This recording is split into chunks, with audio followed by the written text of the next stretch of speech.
What is happening, folks? I think we're live right now. I had to ex-nay my intro, and now I'm trying to go live on Instagram, which is always kind of weird. I don't know. Like you have to get it going, and then there we go. All right.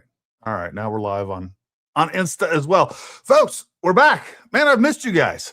Glad to be back. Have definitely enjoyed a week, generally off of social media. Took an opportunity to spend a lot more time with the family. We got to do a lot of things in Vegas at SHOT Show. If you don't know what SHOT Show is, it's the biggest industry show. Like just regular customers and consumers aren't really allowed in there. You have to have some sort of affiliation with, I don't know, either a manufacturer, a gun shop, media for gun, all that stuff. So anyways, kind of an invitational. Got to have some bona fides get in there. But anyways, it was a lot of fun. Got to see a lot of great stuff. We can talk about some of those things tonight. I got a lot of content. I probably have, I don't know, 10 videos that I got to go through and edit, short ones. I got one, probably my favorite product. We're going to get ready to, that I saw at SHOT Show. That video is almost done. It was the Cadex Quake 50 cal. And it is an unbelievable 50 cal, and it's under $5,000. It's actually magazine fed repeater. I know for those of you that aren't into the guns, this probably means nothing to you, but I just want to say how much I really did. I really missed all of you. I enjoyed the somewhat of a mental break from all of social media. I haven't been paying that close of attention to everything that's going on, but yeah, just want to say hi to everybody over here in the comments. Want to say hi to Drat 4067, Ruger Rogue, Disney Up, Boiler Up, JP6, Gunner, Casey Fruge, Oregonist 1240, go Beavers. All right. And of course, Jeff and Jason, I'm sure, is in here as well. We always appreciate you guys modding for us. And I'm sure many, many, many more. But I just wanted to kind of spend the day, or number one, get back in front of the camera with you guys. We got a lot of cool things coming up next week. Tomorrow, right? Yeah. Tomorrow at 8 p.m. Eastern time, we will be going live with Jay Witt. That'll be fun. I will be catching up on a whole lot of things. I know one of the things that somebody asked, did I get a chance to look at the shooting in Minnesota? I haven't had a chance to do that yet. I know about it. Don't know the details about it. I watched a video on it. But yeah, man, we got a lot of stuff. Number one, if you haven't done so already, make sure you like, subscribe, all those things. If you want to support this channel, down in the description of this video, you can go down there. There's a link. You can become a member. We really appreciate that. And also, if you're not following me on Twitter and you're not on Twitter, listen, folks, I can't stress this enough. We may even kind of go through my Twitter, which might be kind of fun to just go through and comment on different stories. And I'll show you some of the comments that I get on Twitter, both good and bad. But if you're not on Twitter, I really suggest that you get on Twitter. I think Twitter is the future for a lot of different reasons. I think that Twitter is going to, or X is going to turn, they're definitely doing a lot more video stuff. I think X is the only potential platform out there that believes in free speech that could overtake YouTube. And YouTube has some real problems. I just had like 5 more videos pulled this week. I do think that there are certain candy head creators out there that I know have been telling their viewers to go report my channel, report my videos. And clearly it's working. It's not going to stop. You can pull all the videos you want. Doesn't really matter. We've been pulled off the air because of them a few times. I am now 98% sure that is why we got pulled off the air. You guys have been on live streams where my live stream got stopped. And that's what they have to resort to.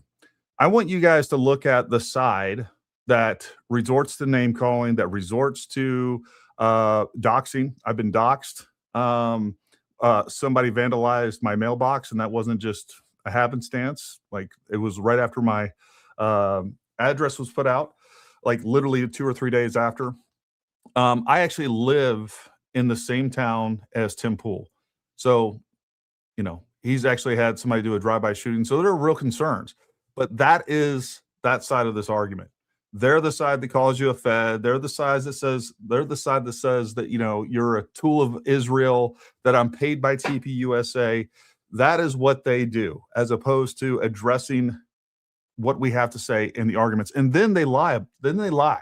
Just nonstop lie. Baron Coleman and all of other Candace's surrogates. You know, one of the things they were saying was that I never said that, or that I said that Mitch Snow wasn't on Fort Huachuca. I literally had to make a montage of how many times I said that Mitch was at Fort Huachuca. I've always thought that he went to Fort Huachuca. I never doubted that at all. It's like the material elements of this that are really important. There's been a lot of other things that they've lied about time and time again, and that's what they do. They can't address the arguments. What they want to do is attempt character assassination, try to undermine you as a person, as opposed to addressing what you have to say. And that's what we deal with. And that's when you know that you are fighting evil. All right. That's exactly what the left does. And I'll almost at this point, I'd make no distinguishment between the left and Candace. I think most of her whatever has been hijacked by the left. You can see the exact same elements. I think it's Antifa all over the place. And that's what I think. So, that's where we're at with all this stuff. Yeah. So like, subscribe. If you want to support us, you can go do that down in the description below. Also, again, follow me on X. I kind of went off in the squirrel brain, but look, go get an X account. My point about this is that I do think that is going to be the platform of the future. I get a lot of news off of X. You can find the right people and the right people that are covering news and are real journalists on X. You'll see articles there days before you see them on Fox News or some of these other mainstream, period, and a lot more information there on the ground. So anyways, go on X. And again, if you want to support us there, we do offer subscriptions. I don't know, it's a few dollars a month. That helps us out as well. And we want to continue to do this more and more. Lace, love seeing you as well. Oh, is Jay Witt on right now? So he'll be on tomorrow. Folks, I got a big announcement. All right. So on Tuesday, this is the big one. Tuesday, we're going to have Andrea Burkhart. I got to be honest with you. I think my two favorite podcasts this year were Andrea Burkhart and Chase Hughes. If you haven't watched my Chase Hughes podcast, go watch that. We had Andrea Burkhart go through the charging documents and go through that entire case. And I think that was mind-blowing for me. Very educational. On Tuesday, we're going to do two things. Number one, I'm going to have her kind of catch us up to current as far as from a legal attorney standpoint, where we are on the Tyler Robinson case. But the other thing that she's going to do is she's going to go through the McCrone case and talk about everything that's going on with that McCrone case, how she sees it as an attorney. And for those of you that don't know who Andrea Burkhart is, she's on YouTube and X and probably some other of the social media platforms. If you're not following her, you should. But she is a criminal defense attorney. And anyways, we're going to be going through the McCrone case as well. I think there's a lot of good information. I've kind of gone through that myself. I know some elements of that case that are very similar to what we're seeing with Candace and ultimately probably TPUSA suing her for defamation. But the point is that a lot of the requests and the information that Candace wanted from the McCrones that would,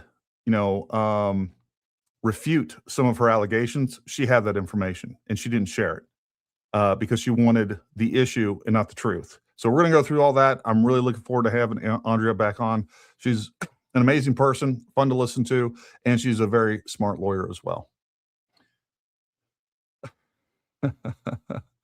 Yeah, so the snow is going to hit. Just so you guys know what we did last night, we got in back home around 11:30. From the time I got up, we've been running around. We had to go get our dog out of the kennel.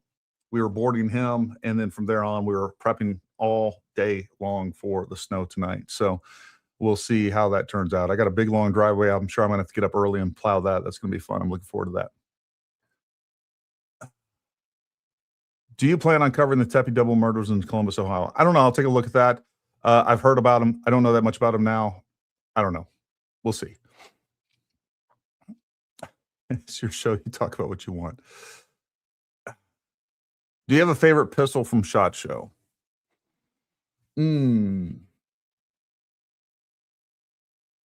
Well, I've seen them before.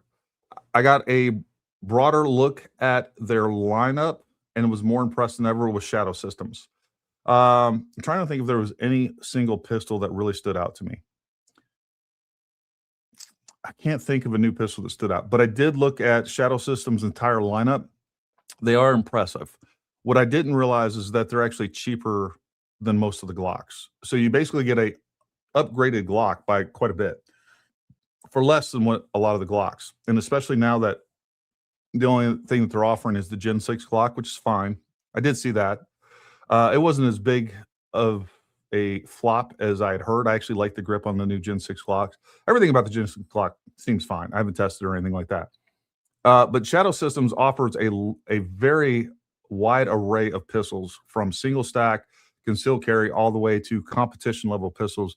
So I think that's going to be something that we're going to be carrying. As a matter of fact, we have a lot of folks on our instructor cadre that work for the local sheriff's department and a couple of the local PDs. Several of the sheriff's departments locally have switched to Shadow Systems pistols. They are very good. So I think we'll be carrying those, and I think they offer a lot of features for the money, many more features than Glock. And we are, a Glock stocking dealer. I like Glock. I was kind of getting into this debate. Somebody tagged me on a post or mentioned me or something like that on BX. BX likes Glock, and there's nothing wrong with Glocks. I think when it comes to pistols, and I've said this before, if I was going to combat right now, I'd probably carry a Glock. That being said, I have just about every model of Glock. Not a big fan of them. I don't like the aesthetics, but I know they work. I've always said that Glocks, I think, are pretty much the AK-47 of the pistol world. They're very good. They're reliable. They're hard to beat. That being said, there's lots of other pistols. I think you get more features on them that I like them from a personal standpoint better. I shoot them better. I don't like the grip angle of the Glock. There's some other things. But if you like Glock, they're great guns, and there's nothing wrong with them. As a matter of fact, if you're going to go buy one gun, there's nothing wrong with getting a Glock.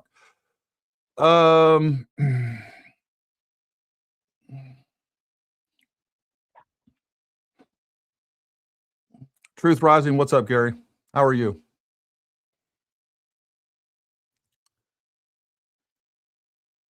I hate the choice of. Oh, we're talking about football over here.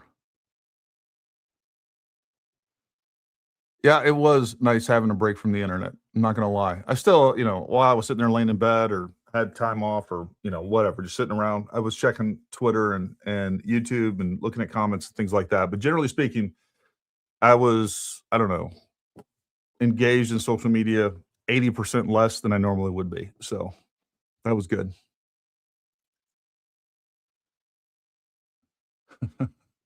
Look, there's 50s, whether we're talking about 50 pistols or rifles, there's something special about them. It's a lot of fun. No, I didn't. So I actually saw Donald Trump Jr. I'm sure I know he was there. I saw pictures of him at the Barrett booth, so I know he was there. Last year, I did see him. Some other people that I saw, I'm sure some of you guys saw the pictures that I posted. I saw Jack Carr. That was really cool. Actually got the chance to stop and talk to him and get a quick picture of him. I regret not asking him to come onto the podcast. That was dumb. And then also, who I would really like to have had on the podcast as well is the Count from Counting Cars. I've always liked his show.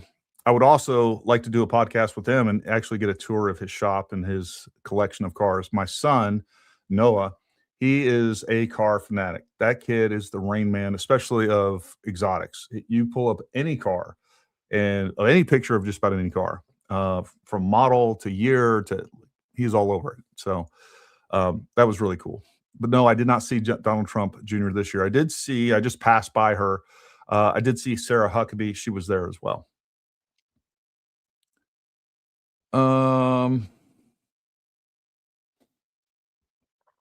I support you and Jay Witt, only people. I appreciate you guys. Oh, speaking of which, I just saw down in the backstage of the show, we got Imperfectly Perfect. That is one thing that I've had a really positive experience with this year is I've got to collaborate, which I really hate that word, but I got to collaborate with a lot of different creators, another word I hate, in this space this year. And it's been a really cool experience to work with them. Jay Witt, Natalie Denise, there's a bunch more. Even going on, Alex Jones' show, that was cool. Liz Wheeler went on her show. So we got to do a lot of cool things. And I want to do more of that. And now I just lost her. Anyways, long story short, if you are a small creator and you would like to come on our show, reach out and ask me. Love to have you on. So if that's something that you would like to do, there she is. I don't know if she is able to get her video up, but I'm gonna go ahead and add her to the stage just to see what's going on. And perfectly perfect. Can you hear me? I can. Can you hear me? I can hear you just fine. You got video going on there or just audio? I just have audio. I don't know what the heck I'm doing right now. Um, I was trying to just get into the studio and I can't chat or anything. So I'm No really worries. just chiming in to listen. Okay. Okay.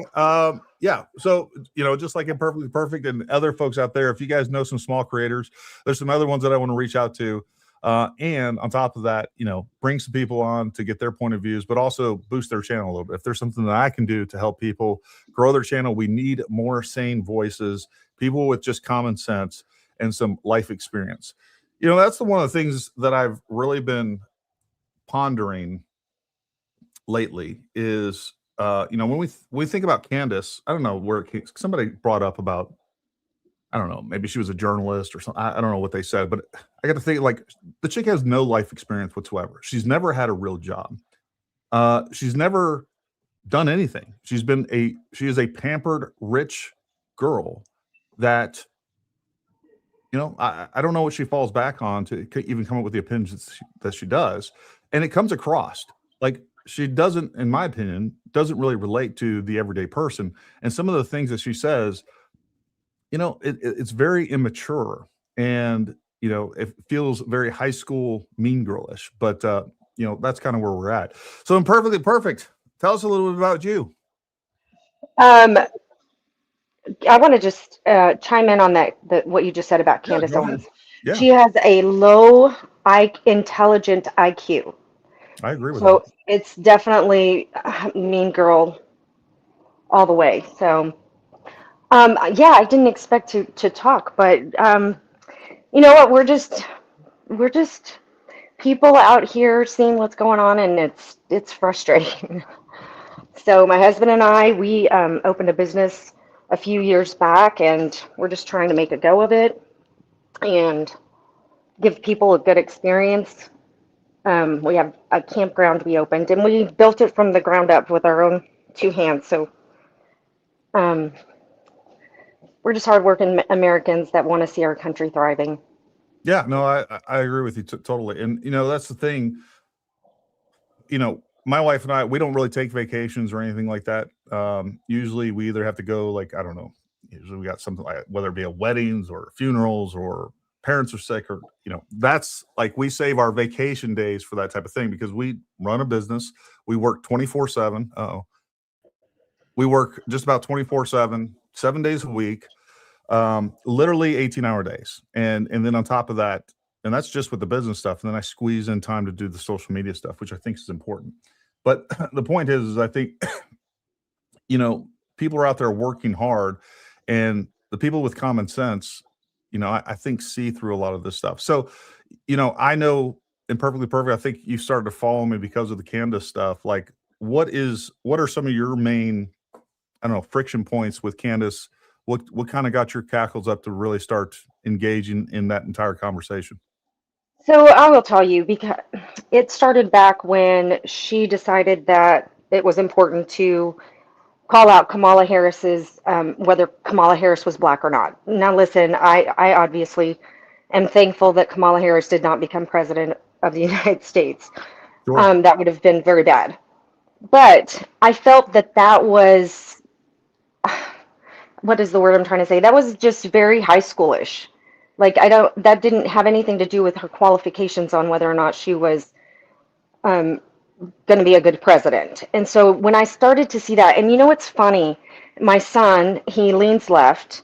And when I first started seeing Candace on the scene back in Trump's first term, I said to my son, man, this girl, she's bright, she's intelligent. And he said, Mom, be careful because she's radical. And I was like, oh, he's just, he leans left, so he just doesn't like her because she's a Republican. But then when I started to see what she was doing with Kamala Harris and then on to the Macrons, I was like, this doesn't seem right. Yeah, and look, I was a huge fan of Candace right up until all this. And again, I didn't pay a lot of attention to her, but every time that I saw her, I did generally like what she had to say. But looking back, one of the things that I have realized is that she was never saying anything other than what she was just parroting what other people in the conservative world were saying. And she didn't have a lot of in-depth knowledge and understanding of the policies, the politics. And I think that was very clear. Somebody just said that I think she grew up poor and worked for Vogue. Jay Witt said George married her even though she had nothing. I could be wrong. No, so she was not poor. Her grandparents were actually very well to do. She had something going on with her parents or mother or whatever. That part I don't know. But she went and lived with her grandparents who were very well off. And by the time that she married George, she was already pretty well established in the conservative, politics world. So she's never been poor. I can tell you that for sure. Let me ask you this, Yeah. Paramount. What do you think is going on with her? Why do you think she's doubling down, quadrupling down on this Erica TPUSA thing?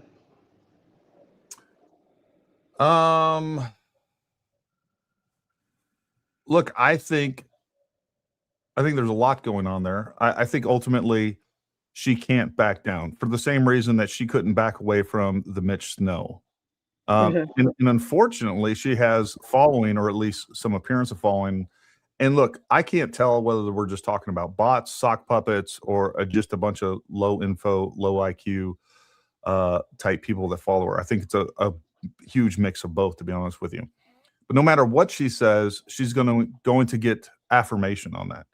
And no matter what we did to prove to people, and I think we did it pretty well, we proved that Mitch Snow was a fraud, and his lied time and time again, was a pathological liar, and then all she did was double down on it.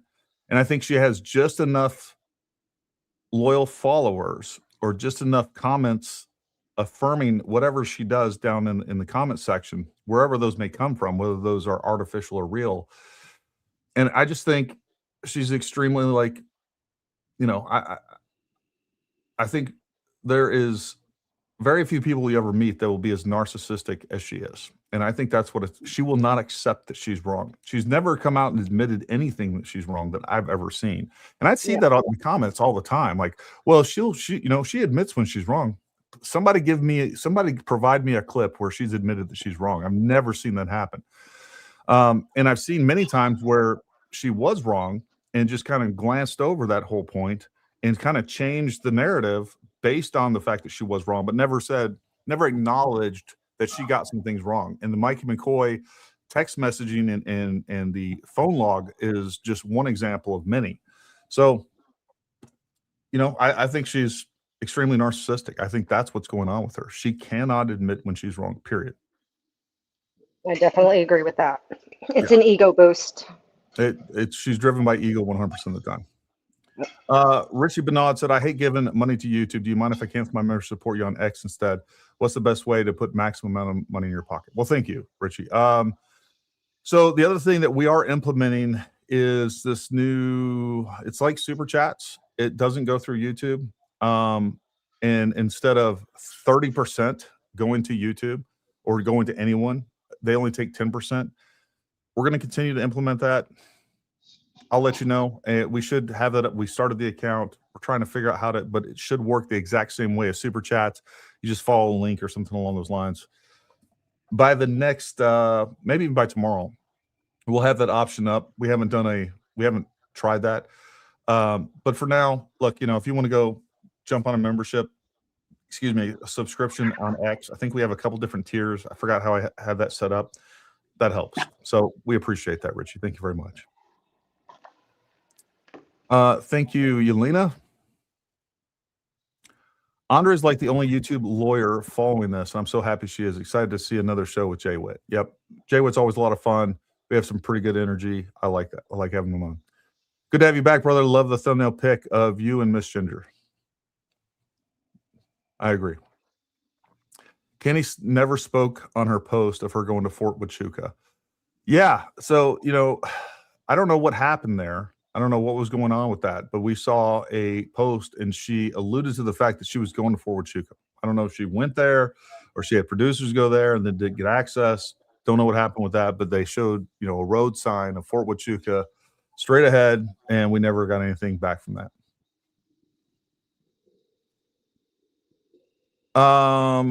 Storm Poop, Gary, new member on X, Rumble, YouTube. I think I found them all. Is Rumble being phased out? Is your Patreon channel still active? Yeah, so I still have a Patreon channel, I guess. I don't do much on it. If you want to support us on Patreon, that's fine. Just don't expect a lot out of there.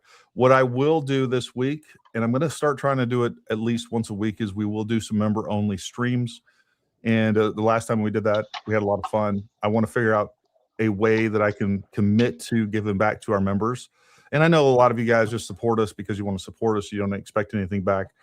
With that being said, we want to try to, and I think, either once a week or once every 2 weeks, a members only live stream is something that we can commit to and execute. So, yeah, you can definitely go support us on Patreon. And I might start doing that on Patreon because you're right. Rumble's not going to be phased out. I just don't commit a lot of resources and time to Rumble just because we don't get the views on Rumble. We just don't. I mean, I don't know what to say. We get like 1/10 of the views on Rumble that we do any other channel. And yeah. Lucas Raceworks, we always love you, man. Thank you for all the love and support. I hope you and your family had a great time at the show. Hopefully you took a break from yourselves. For yourselves, we did. You deserve it. Thank you. I am sure I speak for all. We are glad to see you back. Sons of Liberty Gunworks Mark 1. The Mark 1 is the most impressive AR that I've seen in a really, really long time. I have one up. You know what? It's up next to my bed, to be honest with you. I have a lot of content on the Mark 1, even from this SHOT Show. I've had one for several months. We've sold several of them. Not several of them. We sell several of those a week. That is one of the nicest ARs on the market, period. You can go check those out. And yeah, I have some more content on that. I also have some content on probably the other most impressive item that I saw while I was at SHOT Show was Strategic Sciences suppressors. If you've seen those, and again, I got videos of a lot of stuff, so stay tuned for that. I've seen the Strategic Sciences suppressors around. I thought it was a novelty, wasn't impressed with it. And then they had them on the Mark 1. I went to a invitation-only Sons of Liberty Gunwork range day. I shot that suppressor with the Mark 1. Unbelievable. And then on top of that, that was the standard length. And then they have a module that basically adds a couple of, there's no baffles, but it increases the sound suppression on that. So indoors with the standard length, it was one of the quietest suppressors, especially on 5.56 that I'd ever heard. By the time you put that additional module, which adds like another 2 inches, the quietest 5.56 suppressor I've ever come across. The other thing that's cool about that is there's about 3 inches of that, depending on how it's set up. They have different models based solely on the length of your handguard in relation to your barrel. But a lot of that suppressor is going over the barrel. So you're not adding any, it probably adds like 3 inches to the overall length for the standard suppressor. Now, if you do have a handguard that goes up to the muzzle, they do have basically a flush fitting one is what they call it. But that suppressor was way more impressive than I was expecting for sure. So yeah, big fan of the Mark 1. I don't know of any other AR right now, and the time, money, and R&D that they have put in it and continue to put in it, and they have a lot of great additional features and options coming out with the Mark 1. They'll be offering it in 300 blackout. They'll be offering in some additional colors and some additional options. Oh, and the Armad barrel. I won't get into that right now because most people aren't going to know what Armad barrels are. But for those of you who do, that was one thing that a lot of people have been asking for. Ex-favorite daughter. Sorry, I'm perfectly perfect. I'm not trying to leave you out. We're going to bring you back. Oh, no, you're good. Thank you, ex-favorite daughter, for becoming a member. Really enjoy your website. Oh, go ahead.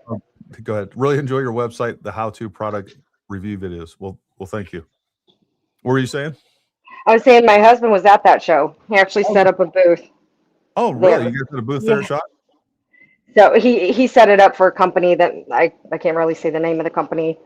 but yeah, it had a heck of a time trying to get him out yesterday to get him home before this weather started. Yeah, it actually goes to Friday, and yeah, it actually goes to Saturday, and we actually left a day early there. Or no, it ends Friday, but we didn't go Yeah, Friday because we left Friday. There you go. yeah. He was supposed to tear down last night, last night, and then come home today. And I was like, I'd really like you to come home early. What state are you based out of? We're in Missouri. Oh, okay. Yeah, you're getting hit too. Yeah. Doug, Monica Media, thank you. Doe Monica Media. Thank you, Melinda. We appreciate you.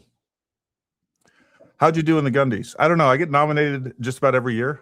I never check the rankings or anything like that, but I do get nominated just about every year. Matter of fact, I think the last 4 or 5 years, every year I've been nominated. So, that's always an honor. We appreciate that. Not very many people get nominated. They have a certain amount. You got to reach a certain threshold. So we do well in that arena. Great to see you back, bro. You seem rested and recharged. Kind of love seeing Candace continuing to strengthen the lawsuit, pride before the fall. You're absolutely right. That is one thing that she is definitely continuing to do. I don't know if that's definitely not the type of law that Andrea covers, as far as I know. But I do think that she's just digging herself a hole deeper and deeper and deeper. So I don't know. We'll see how that goes. Hey, Paramount, would you mind to just tell me a little bit about you? I don't know that much. I know probably everybody on here knows more than I do about your history.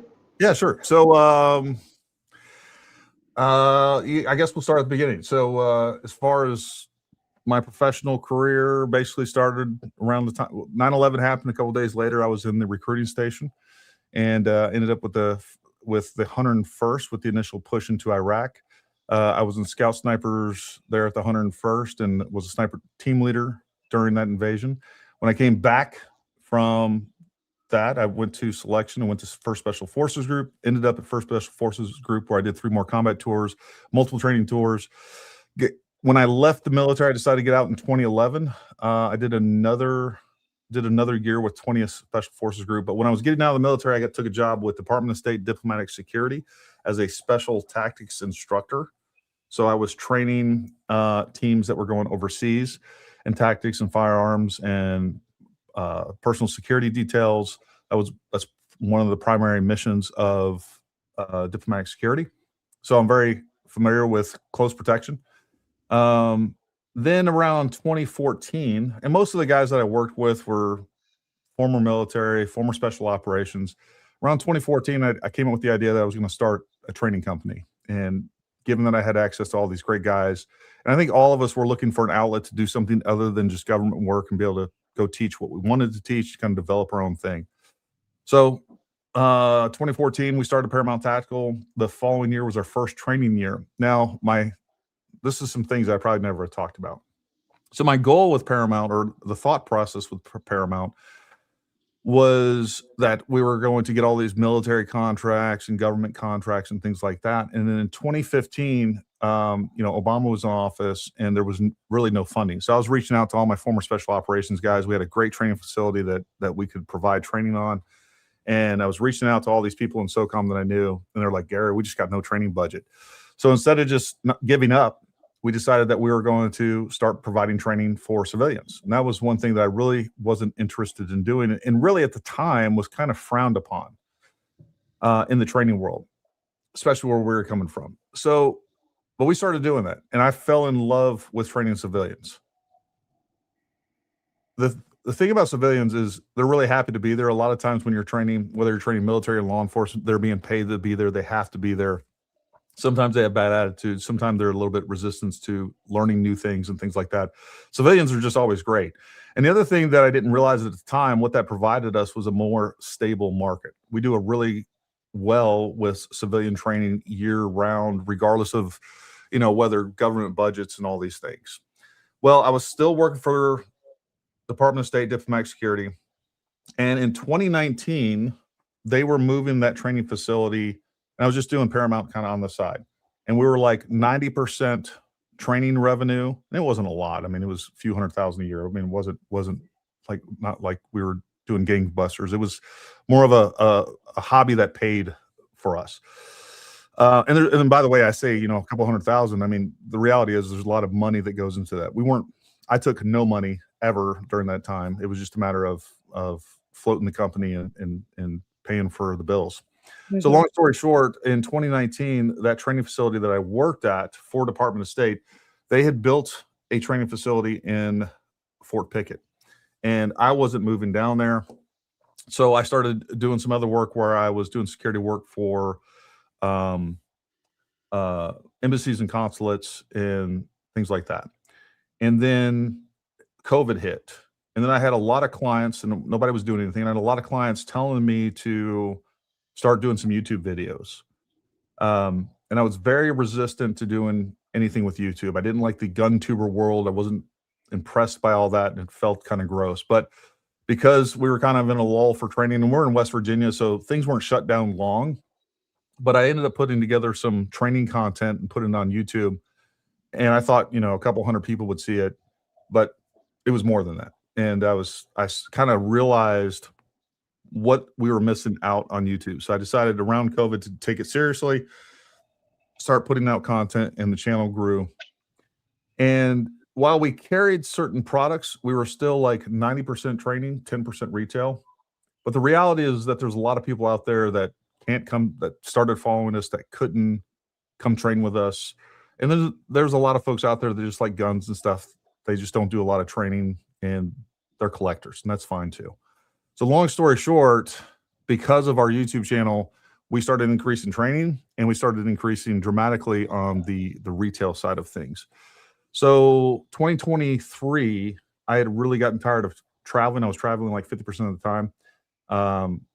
I came home one day and just told my wife, hey, I quit my job and we're doing Paramount full time. And some other things came our way. We ended up on the same training facility that we had where I worked for the Department of State. So our shop is there. It's in a secure location. Customers still can come, but they have to go through a security gate. And so that's secure. But then we have access to this multi-million-dollar training facility with tracks and everything else. And, so we do all our carbine training there, handgun training. We offer high-performance drivers training, medical training. And the only thing we don't do there is our long-range training. We do most of our long-range right now at Pig River Precision, which is down near Roanoke, Virginia. But from there, the channel continued to grow. And I was obviously on the gun side of the house. I always covered firearms content. That's what our channel was set up for. But every Wednesday, I was doing a podcast where I covered a lot of politics, current events, things like that. So that was doing okay. But then Butler happened, and I got involved with Butler, and that was the first time that I really dipped my toe into getting into this and started really investigating what took place, and actually went to Butler. We did a 3D model of Butler as well. The Butler Fairgrounds there, went out there multiple times, even went out there for the second rally that Trump had, which was interesting and very different from the first when you juxtapose those. So long story short, and then we had Charlie Kirk. And, so that's kind of who we are and what we do. I don't know if that answers your question exactly. Yeah, definitely. Yeah. Thanks for sharing. So, that's where, again, I get, I guess, accused of making all this money on social media. We're still not that big of a channel. And trust me, I'm telling you folks, like the amount of money and time that I put into this, it's a net loss time and time again.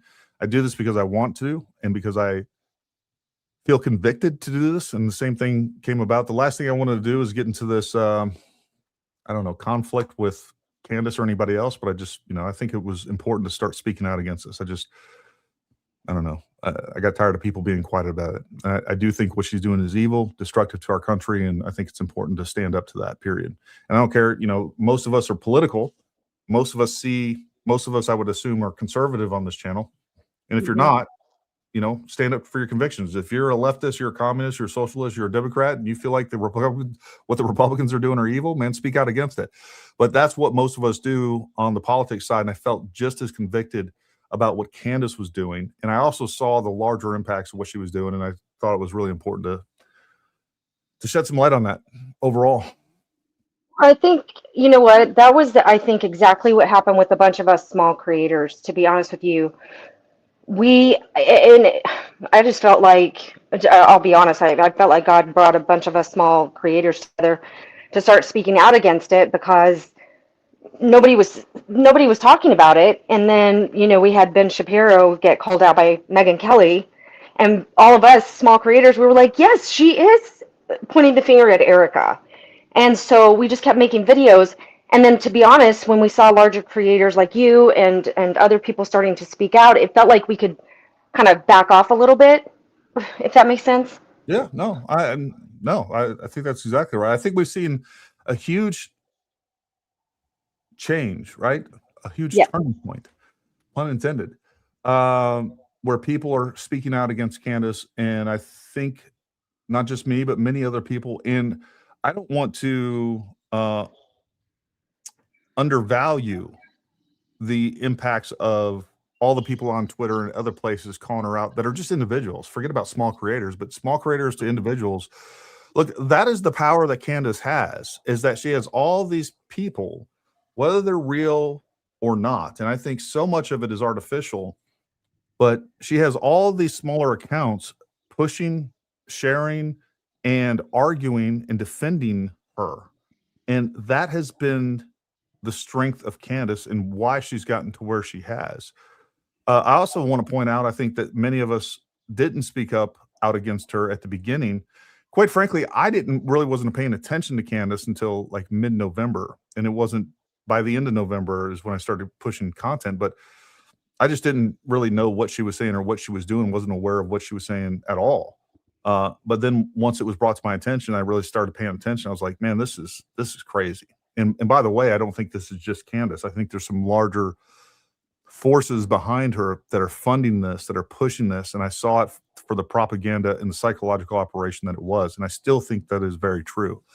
So no, I applaud you, and I applaud everybody else out there. That is how we have a real national movement against something that is evil as this. And again, I can't stress enough, this is not about just Candace. She is the problem at the moment.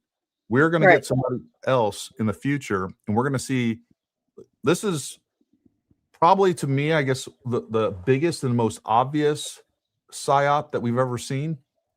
And this is just first of many, and it's going to get better. They're going to refine this. It's going to get more sophisticated and less detectable. I think most of what Candace is doing is very obvious. I think in the future, whether it's behind a politician or it's behind some sort of other movement, it's going to get much worse. And I hope that people are paying attention, because if you missed it on Candace, you're going to miss it going forward. And the next thing you know, we're going to lose our country. That's where this is going. Yep. And, so that's where we're at. Target Forge says, let's do the air gun thing. Not sure what you're talking about. Anyways, shoot me a DM or shoot me an email. If you do air guns, I am always interested in air guns. Air guns are no joke anymore. Dom C, we love you, Dom C. Thank you for gifting 10 Paramount memberships. Hey, Gary, thanks for all the great content. Thank you, Greg. We appreciate your support as well. Go back to these live comments. Did I see Mitch? Gary, did you see Mitch Snow at SHOT Show? No, I didn't see Mitch Snow at SHOT Show. Hopefully he wasn't there. I don't know if you're being serious or whatever else. God, I hope not. Did you check out the new Seekins SICK rifle at SHOT? I didn't. I actually didn't get it to the Seekins booth, unfortunately.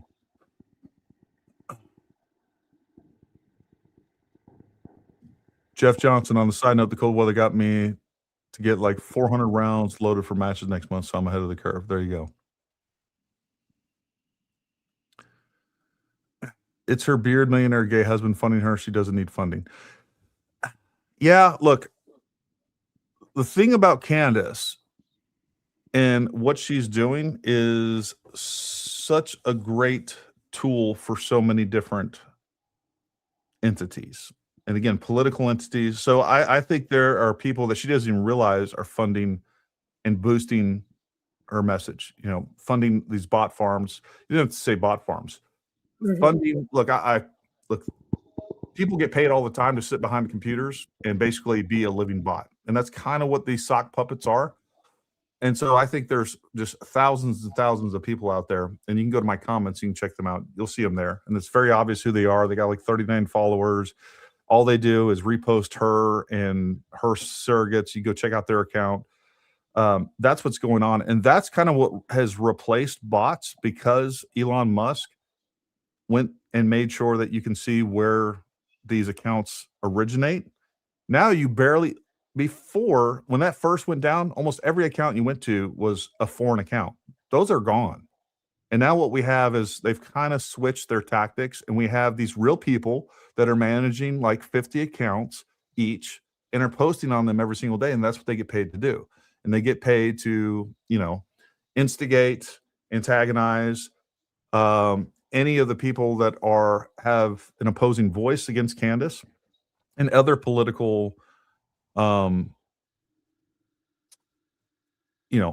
views.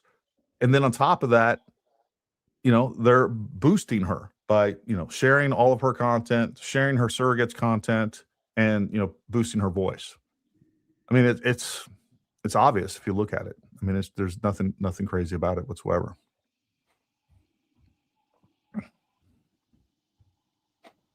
Cyborg says, hats off to Gary. You showed a lot of people were fake. Good job, bro. Thanks. Bronson controls my account. I messed up.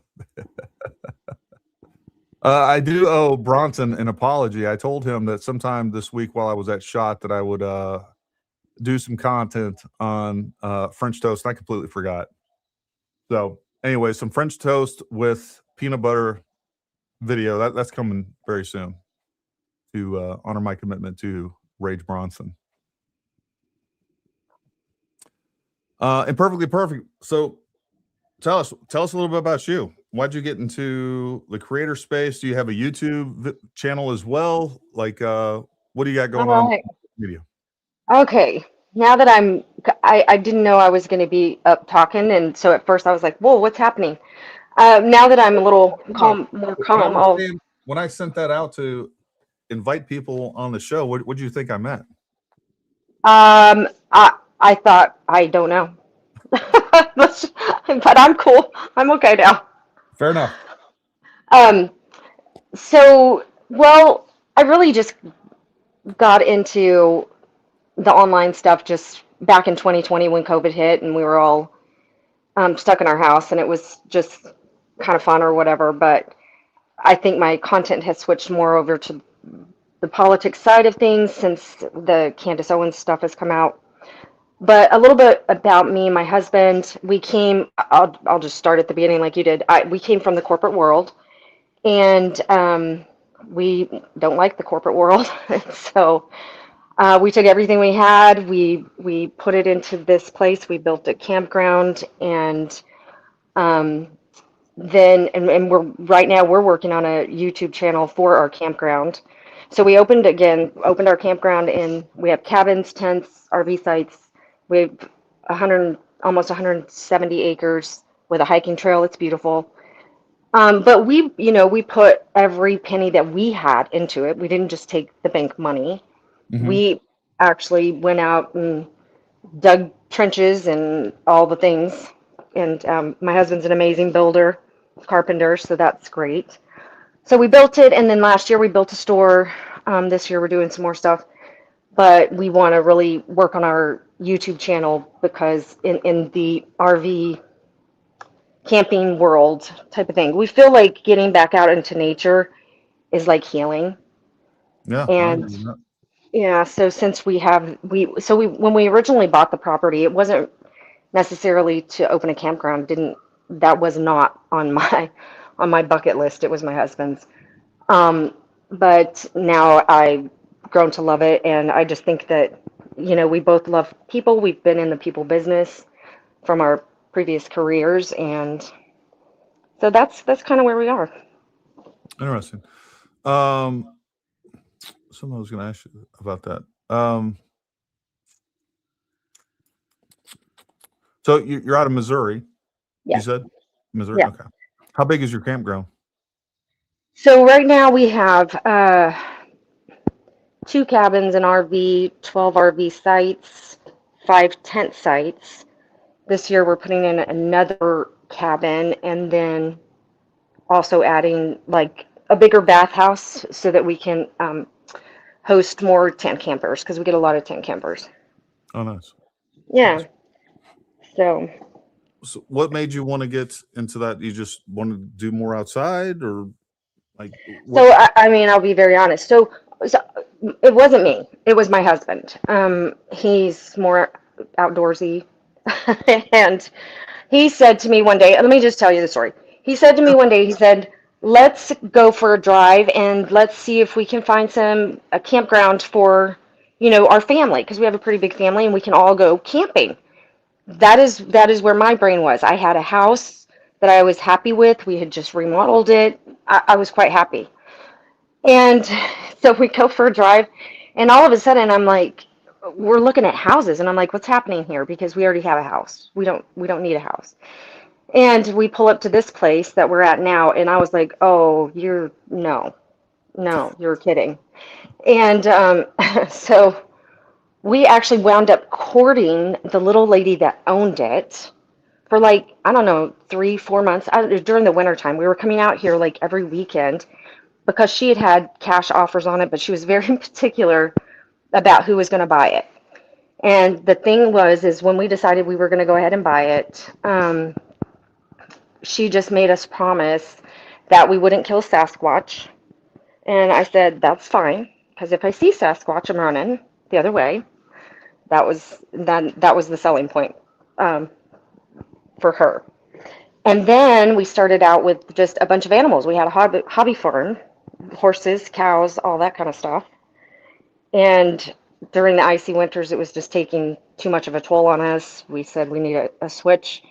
And because we have the land and a beautiful space, plus we're by a state park, Missouri State Park. So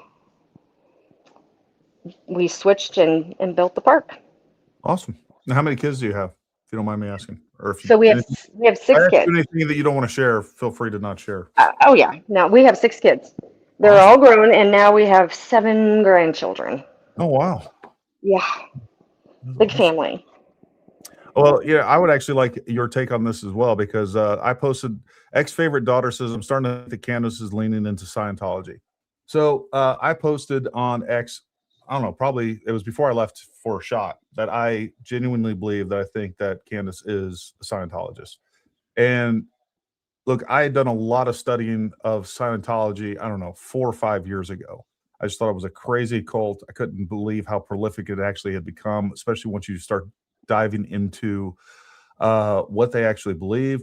And the problem with Scientology is that how they get you in, it's more of a self-help than a religion, and then it turns really quick into this dark religion where they're very controlling, very manipulative, and I think it's one of the real evils in the world. And so I did a lot of studying of what they believed, who was involved with it. L. Ron Hubbard, well, that's another crazy. You start diving into that. Yeah. It starts off as this self-help thing, and I think there's some elements of truth in there. There's some things that help becoming more disciplined, getting rid of bad habits. All of that sounds good. And like with any psychological operation, any information operations, any propaganda, there's always a mix of truth before you get to the ugly, right? Yep. And there's also a lot of like new age thinking. There's a lot of things to do with dreams, and again, when we start looking at John Mappin, he comes onto the scene, and he's this big Scientologist. And I really hadn't thought about some of the things that Candace had been saying. But as I'm looking at John Mappin, I'm looking into his background and who he is and what he's about. I'm still pissed off that he has a castle and I don't. That is, that castle is pretty sweet.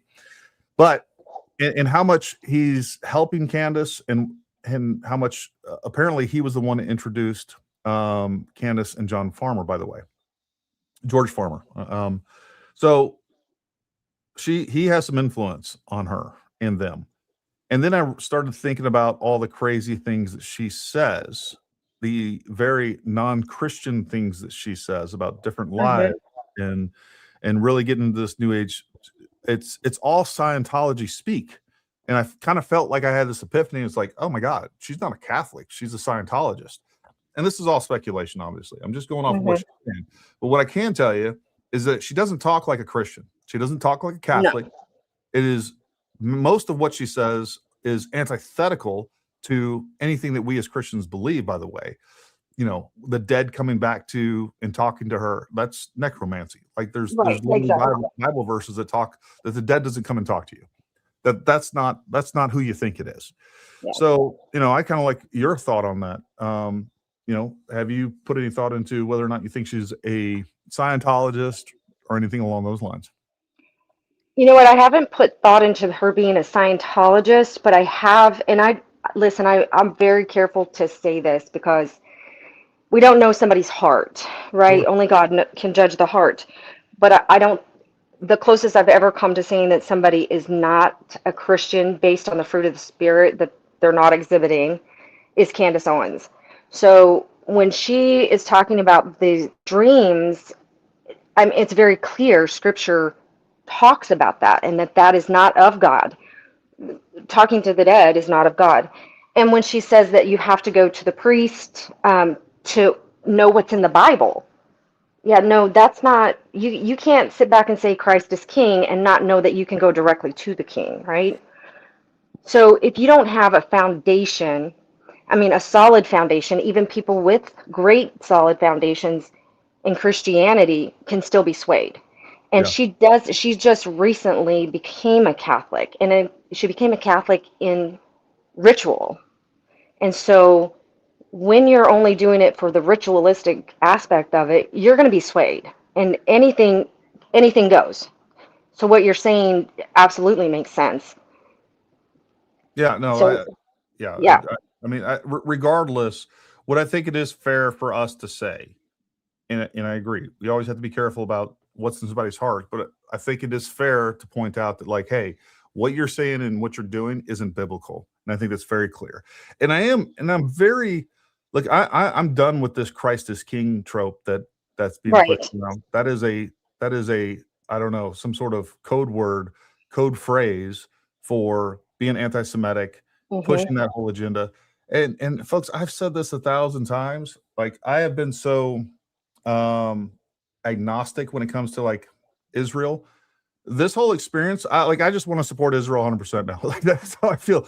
Like, when you come onto my channel and be like, oh, you're paid by the Jews. Oh, Israel this, Israel that, the Jews this, the Jews that.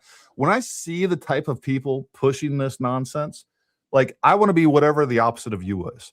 That's what I can tell you. Because that whole crowd is toxic. Everybody pushing that whole message is toxic. I want nothing to do with you. You are clearly, I think there are some genuine criticisms that we can have about Israel, our foreign policy, all of those things. And if you want to have a religious debate between, you know, being Christian, whether we're talking about Protestant, Catholic, or whatever else, and Judaism, fine. We can have those discussions. But when I see just really terrible people constantly pushing the anti-Jew, anti-Israel message, right? And you know, like, I want nothing to do with you. That I can tell you for sure. When I see what everything else that you believe, there is a toxicity that goes around your entire belief system, where it just so happens hate for Israel and the Jews happens to be the centerpiece of that. And I want nothing to do with you. That I can tell you for sure.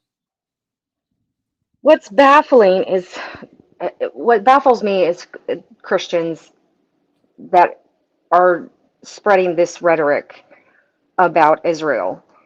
I'm sorry, but Christianity didn't replace Israel. It didn't. Our Savior came from the Jewish people. And, like, I think the thing that needs to be highlighted is what you just said, is you can have conversations around policy. And just because you support Israel does not mean that you're going to agree with every single policy. Just because we support the president or our own government doesn't mean that we support every single policy. You don't just let your brains fall out. You use common sense, you use critical thinking, logic when you're looking at policy, you know?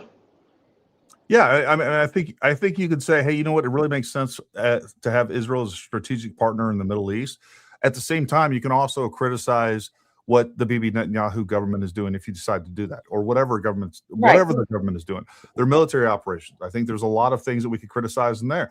That being said, you know, the same thing is true with the United States. We've done not the best job militarily. I've been a part of that. You know, there's some things looking back. I'm like, you know what? We should have done things differently. I wish I would have viewed the world slightly differently than I did. And I don't think that, you know, the United States went into Iraq and Afghanistan with the idea that we were going to win wars and we were just going to go in there, kill the bad guys, and, you know, and then leave. I think we went in there, we intentionally prolonged the war, and I have some real criticism. With that being said, I still think that we live in the greatest country that's ever existed.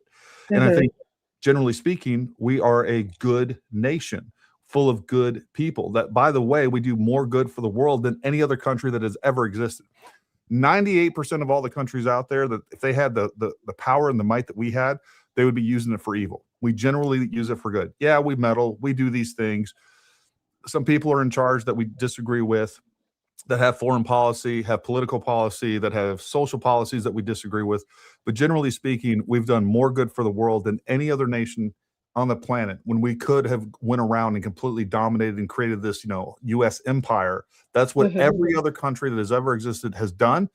Generally speaking, we've went around the world. We've helped people more than we've done harm. And trust me, I know we've done harm. I'm very critical of the government for doing that. That being said, still the best country on the face of the planet, still the freest people on the face of the planet, although our freedom and liberties are waning. And that's the reason I have this channel. Yeah. You know, Lucas Raceworks, glad to hear you say that. Reached out to your boss and ordered one while you had them in stock. Looking forward to seeing your content on these new suppressors. Thanks again. We'll take a few minutes here in a little bit. I do want to show you those strategic sciences suppressors. They are impressive and interesting from a technological standpoint, to be sure. What else is on your mind in Perfectly Perfect? Well, ICE. What's happening right now with I'm baffled at. I really am like almost speechless that the left is doing what they're doing. I don't understand it. It's like they're wanting a self-fulfilling prophecy.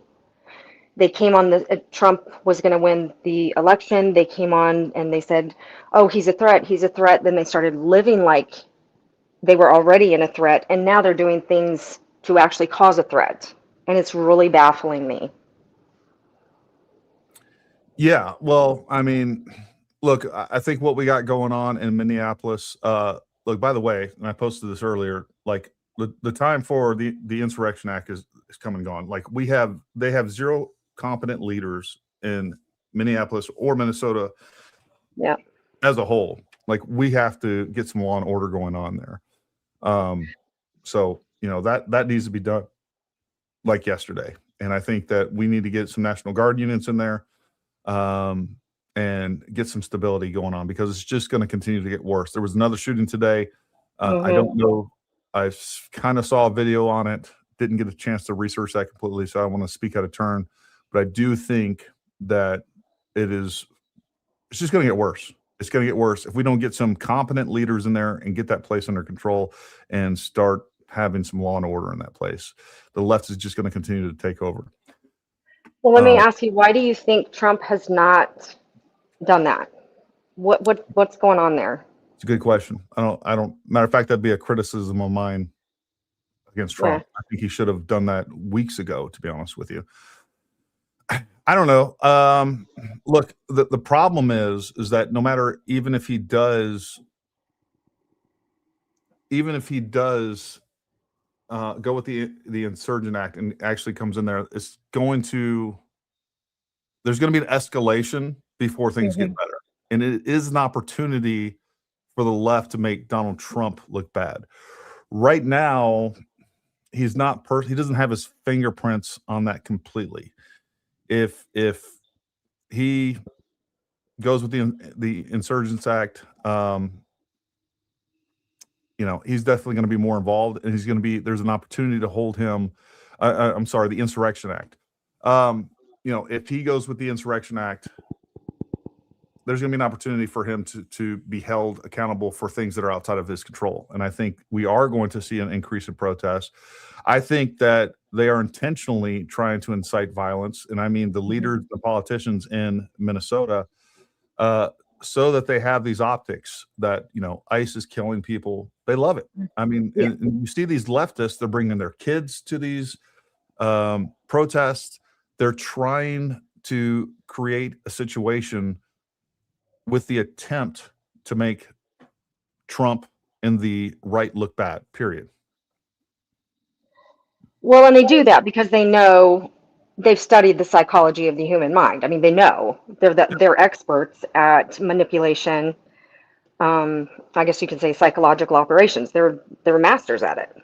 They are. The left is so much better at this than we are. They're so much better at propaganda than we are. They're so much more organized than we are. I mean, that is really the strength and the weakness of the political right, is we aren't nearly as monolithic as the left is. The left puts ideology above everything else. So they're willing to compromise in many other aspects, whereas the right, we're much more independent thinkers. And so there's more factions among the right than there is the left. I mean, you even see like the moderate Democrats that are just completely on board with some of the craziest things, that whether we're talking about, trans movement, whatever it is, you don't see any real opposition within their own party.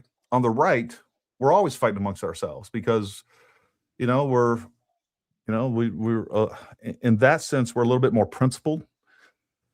They put ideology first and foremost. As long as they're winning, anything's on the table, and that's what we see.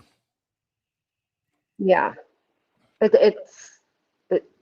I guess I'm baffled that they don't see their own hypocrisy. That's the frustration for me. Oh, they don't care. I mean, I don't think they care. They don't care about their own hypocrisy. I mean, it's been said many times, if the left didn't have double standards, they'd have no standards at all. It's blatant. They don't care. As long as they get a little people one over here, they get a little people one over here. And again, they're so ideologically driven that the minor differences between them, or even the big differences between them, they're willing to risk it all. And they just don't care. Dom C says, I think the best way to combat the PSYOP is to vote in the midterms and volunteer locally. Donate to causes and people you believe in. God bless the USA. Protect our president and cabinet and Gary and friends. Look, I mean, that's what I think this is all about, whether we're talking about the protests in Minneapolis or what we're talking about, and the protests among many other Democrat cities, by the way, and what we're talking about with Candace. This is all one big ruse to get to so that Republicans don't win in the midterms. This is one big black-pilled operation to convince people that there is no difference between the right and the left. There's no difference between Donald Trump and Joe Biden. You should just give up. And they're all terrible, and to some degree they are. But there is a huge difference between the right and the left. Like, the choices couldn't be more different. You have a president that, while not perfect, and I have a lot to criticize on, is actually sealed our borders. I don't care if we did anything else during this entire presidency. The fact that we have a secure border compared to what we had before is the only thing I need to look at. Everything else is just icing on the cake as far as I'm concerned.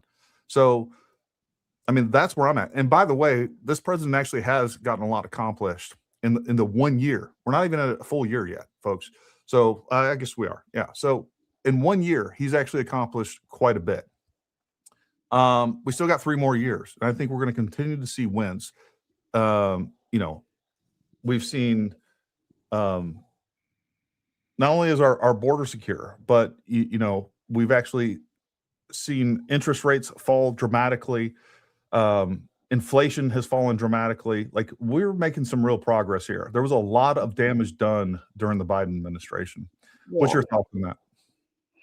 So here's the thing, as long as we can get out and vote in the midterms, we have to keep the House and the Senate. Otherwise, he's not going to be able to get anything done if the Dems take control of anything.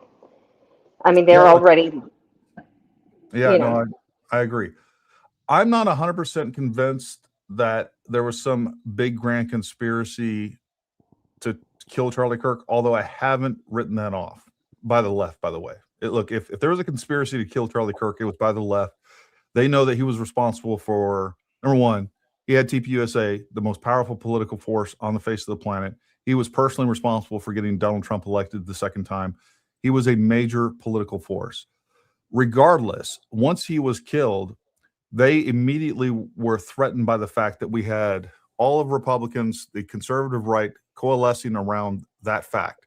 They had to dispel that right away. Like, it was the left. It wasn't the left.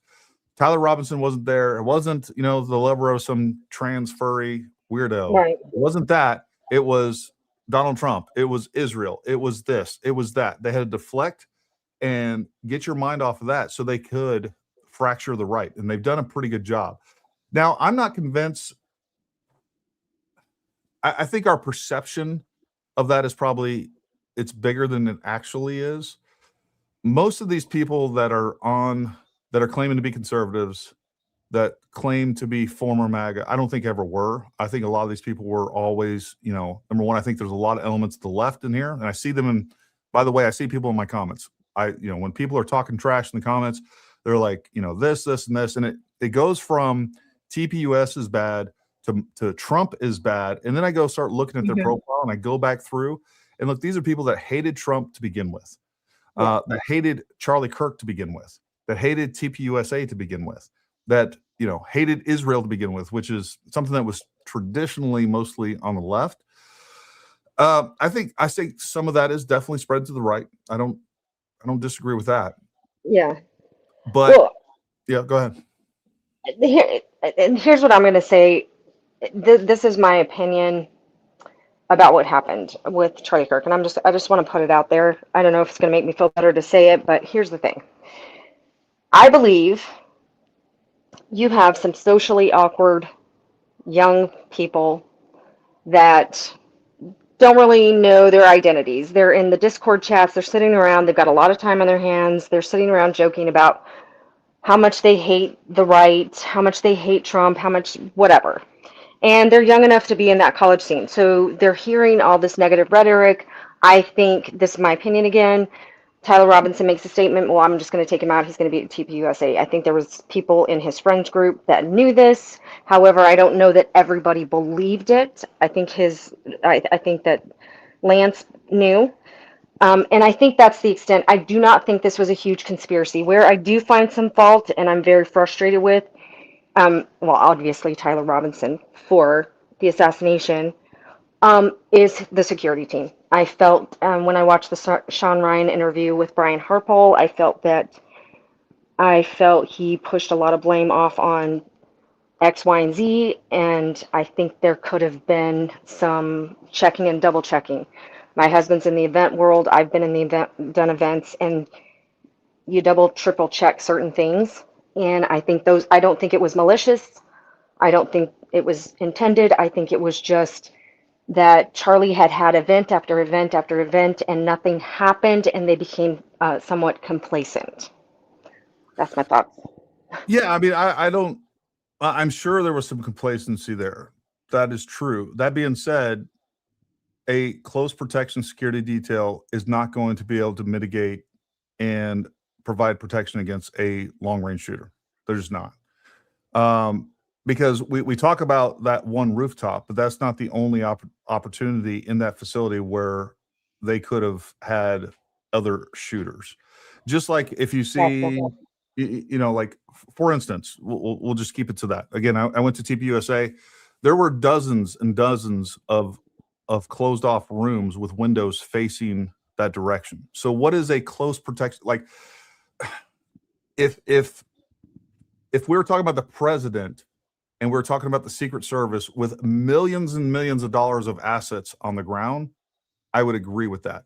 It's just not within the capabilities of a close protection team. And I know that's something that people disagree with, and they're going to say, well, if I was doing it, this is what I would have done. No, you wouldn't have. Because again, we have 13 people on the ground during that event with 33,000 plus people on the ground. Yeah. And then not only that, you got to mitigate the risks from most likely to least likely, right? I mean, that's just the common sense thing to do. So we got 3,000 people within 50 yards of Charlie Kirk. The most likely scenario is that somebody's going to come up and try to shoot him with a pistol. That is the most likely scenario, or try to attack him or whatever.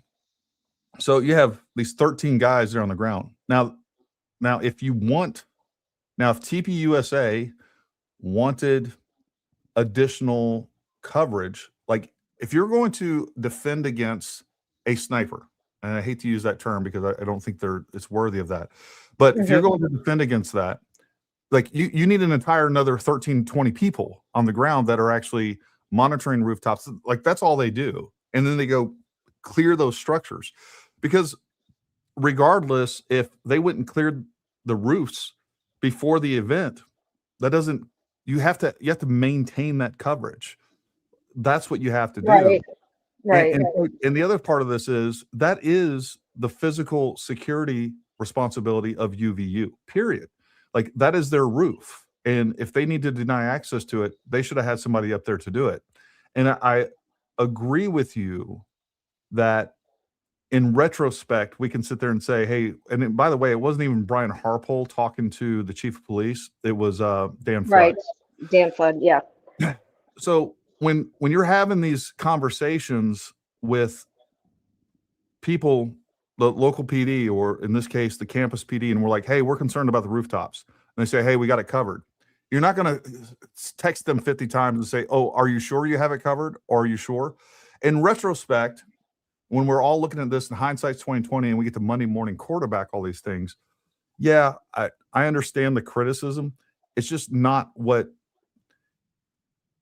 again, it goes back to people don't understand what a close protection detail is, which covers the protectee about a 30-yard perimeter. That's what they do. That's all they can do. If you want something like Secret Service, where you have multiple detachments doing multiple things like counter sniper operations, then you need somebody doing counter sniper operations. And I don't care what celebrity you have that went up there and he went to the exact same event, the vulnerabilities were still there. And by the way, like if I was to, let's say I was to plan some sort of assassination of an individual like Charlie Kirk, we know that he wasn't using up armored vehicles. That's where I once I knew where he was going, or even if I waited for him to come to the venue and I knew he was leaving the venue, all I would need to do is like have some sort of wait for the next intersection. And then I could, attack that vehicle with one shooter, multiple shooters. All I have to do is make sure that I stand in the road to where they can't move and then, open fire. Like there's lots of opportunities and lots of vulnerabilities, and we're focused on what happened, but there's 1,000 other ones. And that's just a fact. And then again, like there's all kinds of rooms that with windows facing them. And what do we expect a close protection detail to do? Go clear all of those rooms and make sure they're secured from the inside, and then make sure that there's somebody posted to all those rooms with windows facing the protectee. Like, it's just not like, this is what I did for a living. I did I trained people to do close protection. I know about I was sniper, understand counter sniper operations. Like, it's much more difficult, and it's more complex than people realize, I guess, is my point. But look, at the end of the day, I mean, it's fair to criticize. They were a protection detail that lost protectee. But at the same time, like, TPUSA wasn't paying for counter sniper operations. And I'm sure if you said, hey, you know what, I think we need to charge you another $50,000 per event to make sure that we have counter sniper teams up there looking at rooftops and windows and everything else, they would be like, no, we're not doing that. That's never been a problem before. It's not going to be a problem this time. And then where do you go from there? Oh, by the way, we need up armored vehicles because somebody could attack a vehicle, which that is the most likely thing. If you look at South America, most assassinations are happening in vehicles. It happens. It's very, very common. So I see both sides of it. Yeah. You know what? I'm really less dogmatic about that. That's my personal bias as far as the security team goes, and I would definitely defer to you as an expert on that. So I'm really less dogmatic about that. That's just like, hey, that's my opinion. But Yeah, what I yeah. am a bit more dogmatic about is the fact that I think that this is not I don't think it's a bigger conspiracy than these socially inept individuals sitting around making a plan and then being able to carry it out. Do you know what I'm saying? Yeah, the only thing that I would leave open that I do think that we need to discuss, and I don't know if you've watched my interview with Chase Hughes, I do think we all need to look at when you're looking at whether you're looking at Thomas Crooks or Tyler Robinson or others. I think Hmm. the idea of being able to, re- number one, identify someone that is impressionable, um, profile them, identify them, radicalize them, and weaponize them, I think is much easier than people realize. And I think that is an element of this that we need to take a Hmm. closer look at. I think Yeah. we have all of these, we have these mass shootings that have included or involved these trans or gay kids. And one of the things that Chase said in an interview, who specializes in psychological operations, he's like, when you have, I asked him, I was like, hey, are these people more easily radicalized? He was like, when you have someone where they're confused about their identity, they're much easier to radicalize. And the time that it would take, the effort Hmm. that it would take to radicalize and weaponize these types of kids is unbelievably easy. It's unbelievably short, and it takes very little skill to do so. And I think that's something that we need to look at. And I do find it very, um, and we've already seen a little glimpse into this with Thomas Crooks. We see that he was basically this extreme right wing person that, according to the information that Tucker Carlson pulled up, somehow there was a switch where he started becoming anti-Trump and much more leftist. It's Yeah. seemingly very, very quickly. And so when you have someone that can be easily manipulated, it looks like that, and then he's dead, but yet we still have no information. We have the idea that that information that Tucker has is the only digital footprint that he's left behind is it's not even plausible. So I do think that there's information that the government has. Now, whether that is like some deep, dark, black op of the government, some deep state operation inside the IC world, or if it's just some radical leftist organization doing those types of things and or a foreign nation doing these types of things. I think all of those things are on the table, and that's something that we need to look at. And it may or may not include Tyler Robinson. I don't know. So, can we flesh this out just a little bit? Sure. Because, so I think now listen, I losing my words as I get older. That's Um, okay. I'm not that but old. I still lose all my words. I, what I'm trying to, let's see, what I'm trying to articulate is that, so I don't think that there was one entity necessarily that radicalized Tyler Robinson. I think here, and again, I'm fleshing this out as I'm talking. Sure. Okay, so as we see the left being radicalized by, and I'm just going to call it the Democratic Party psyop.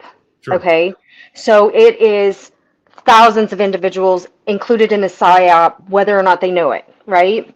Sure. Does that make sense? Yeah. Okay. And so that's, I think, where I'm coming from with Tyler Robinson. I don't think it was one individual that you could point to say you were behind radicalizing Tyler Robinson to go do what he did. I think it's much bigger but harder to identify. Does that make sense? Yeah. I mean, at the end of the day, like everything you and I are saying is pure speculation, right? All we have is Right, most exactly. substantial evidence to counter. So I agree with you. Now let's say you're right. First of all, we have constant psyops, whether they're coming from the right, they're coming from the left, whether they're coming from Mhm. advertisers. We're we're being targeted in mass. Yep. To be convinced of something, whether it's politics, whether it's to buy a certain product or whatever else. And I agree with you that there's this mass leftist psyop to convince you that, Republicans are bad, their policies suck, socialism's great, communism is awesome, like everything the Republicans do is evil, America's evil, our founding fathers were evil, like it's all bad. So there's that portion of it. But understand that like most of these kids that, are in their 20s and younger, they spend 12 or more hours on the internet per day. Mm-hmm. And actually what I kind of flushed out with Chase is like, hey, you know what? These people can they have algorithms that can look at all these people in certain demographics or just across the internet and say, hey, we can tell that this group of people right here are highly suggestible. And by the way, are politically driven in a way that we want. These are perfect. And then, by the way, we have over here, we have this formula that we've already, however we do this, like we know that we can get people to commit horrific acts of violence. And it's a lot easier than I think people realize. And that's one of the things that, Chase said. And by the way, folks, I put that link to that interview. If you haven't watched my interview with Chase Hughes, you need to. You need to understand how easily even your kids can be influenced to do really horrible things. And by the way, these people that target kids for whether we're talking about PDF or targeting kids to get them to go meet them, like we're talking about all the same things. We know these things happen where you take somebody that wouldn't necessarily, like my kid would never do that. Well, guess what? After your kid has been online with somebody that knows how to manipulate them for 8 hours a day for months and months and months, and they gain their trust and they get them to think in ways that are counter to what you taught them, you'd be surprised how easily people can be manipulated. And by the way, we're all manipulated every single day, like in many different ways. So I would suggest that I posted that link down in the comments, or just go to my YouTube channel, watch that interview with Chase Hughes. That is one of the most educational, informative things that I've ever been a part of. And I think you need to watch that and hopefully it opens your eyes a little bit to what's possible out there. And I do think it's very easy. Look, if you're an organization that wants to cause chaos in the United States and is prone to try to get someone to commit some sort of assassination or whatever else, like it's so much easier to manipulate somebody via online than it is to come up with some sort of crazy conspiracy where you got the French foreign leaders, you got 3 professional shooters up there, and you're trying to make a patsy. Like all that stuff is much more complicated, harder, prone to vulnerability and being able to be compromised compared to targeting some individuals. And they may be working thousands of people at a time, and out of that 1,000, they get 5 people, 2 people, 1 person. Doesn't really matter. But it's not that hard. And the next thing you know, we have some sort of mass shooting. And we don't even know how long this may have possibly been. And I know this is like conspiracy tinfoil hat stuff, but it's very real.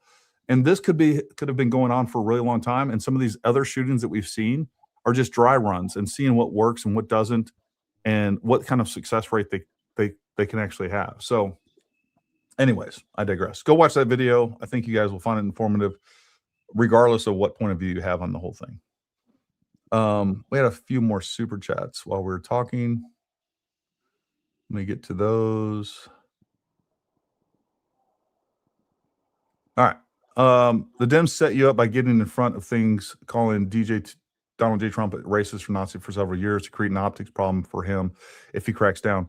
Not only that, I mean, part of that is psychological manipulation as well, right? I mean, some of the rhetoric that the left has carried on for the last 10 years plus, calling Republicans Nazis, calling them, Hitler, like they've dehumanized everybody on the right, which is why we've had 2 assassination attempts on Donald Trump. That's why Charlie Kirk is now dead. Because these people, you guys saw Tyler Robinson sitting in the courtroom. He was completely smug. He doesn't look like someone that is all feels guilty about what he's done. I think he feels like he's a hero among the left. And by the way, I think there's a lot of people, just like we saw with Thomas Crooks, where people were saying, hey, the only problem with Thomas Crooks is that he missed. There was a lot of people that celebrated the death of Charlie Kirk. Like, we know that. Halloween, they went around in costumes laughing about the fact that he was murdered. They wanted him dead. Charlie Kirk had a security detail for many, many years because he was getting thousands and thousands of death threats from the left. And we want to completely overlook the thousands of credible death threats that Charlie's gotten from the left, from the Antifa, from the trans community. All of those, we're going to forget about those, and we're going to point to some text message where you can kind of, I guess, sort of insinuate or some sort of read into an implication of a threat from Jewish donors and Israel in general. Like, to me, that's bonkers. That's fine if you want to investigate that. I have no issues with that. But when you completely omit the fact that the reason he had a security detail and he thought he was going to be killed at a young age was strictly from all the threats that he received from the left. When you get rid of that and you're like, hey, we're not even looking at that, that's not even a possibility, you're a liar, you're not objective, and you're pushing propaganda and you're pushing an agenda.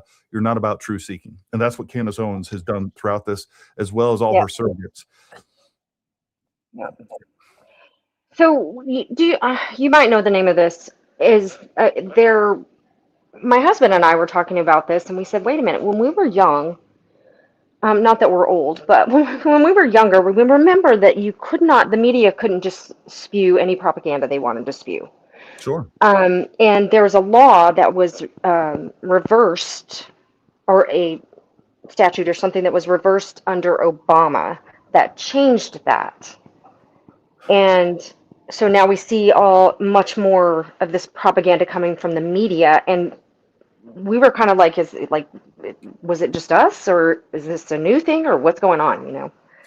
Yeah, I know. I remember what you're talking about, and I've talked about this in the past. I don't remember exactly the details of that, but you're correct. There were some policies, and I don't think it was a law. I think it was like a FCC policy or regulation that was changed. I'd have to look up that, but regardless, fact is that the reason the media attempts to be careful is because they're held accountable through libel and defamation suits. That's where accountability is really placed, and we've seen those used effectively in the past. And that's the only thing that they're scared of. They're not scared of breaking the law and committing a misdemeanor on television. What they're scared of is losing millions and millions of dollars.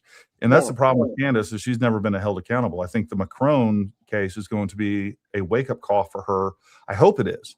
The other part of me is saying, I don't know if anything will change because, again, I guarantee you, I'm sure that her money and George Farmer's money, he's worth hundreds of millions of dollars.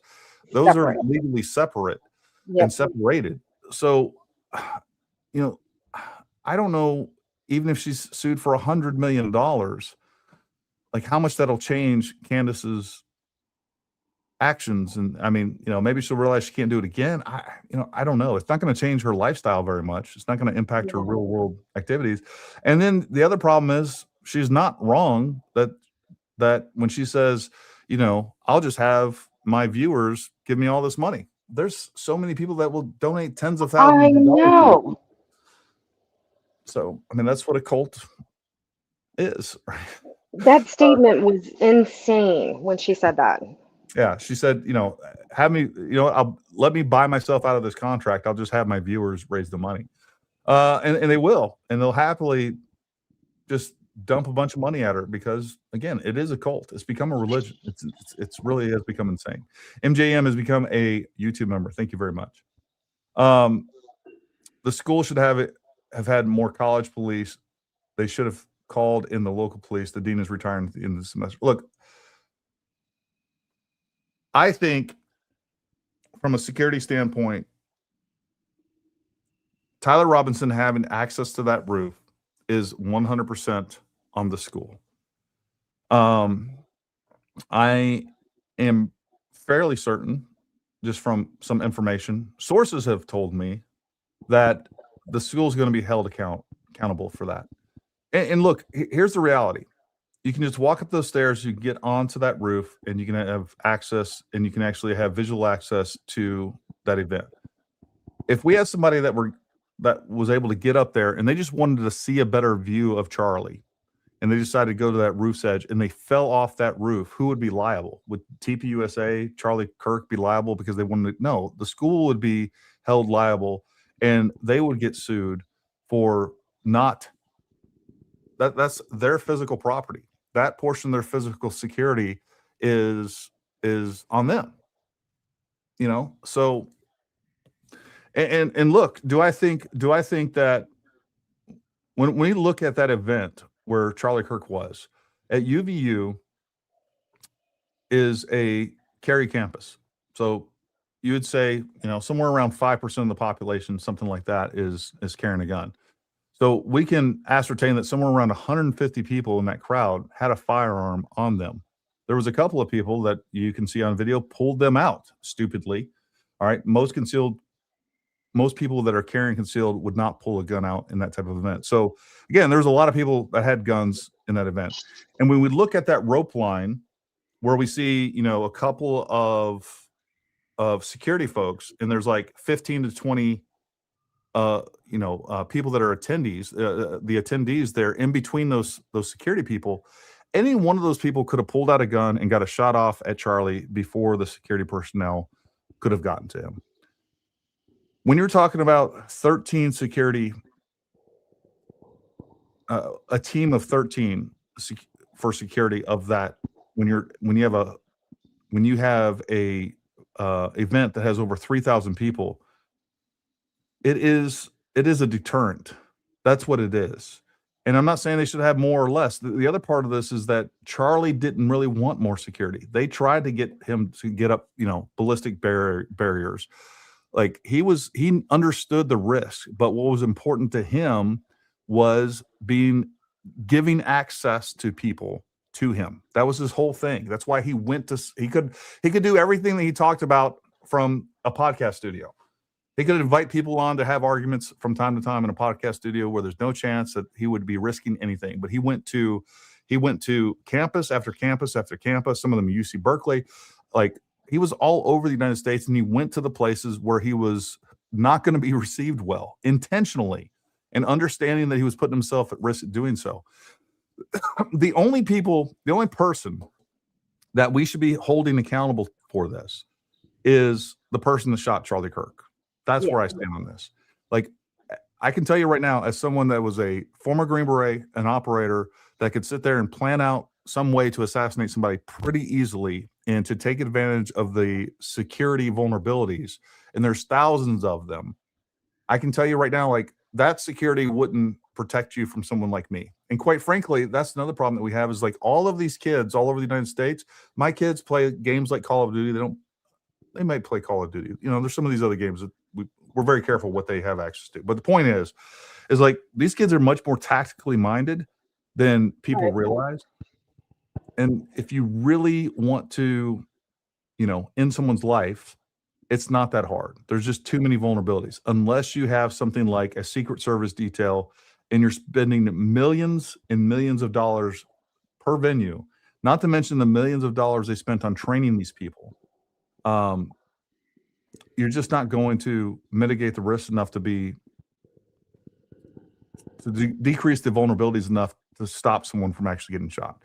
I mean, a close protection detail is just that. It's close protection. That's it. And it's not that hard to get around. Let me ask you another question.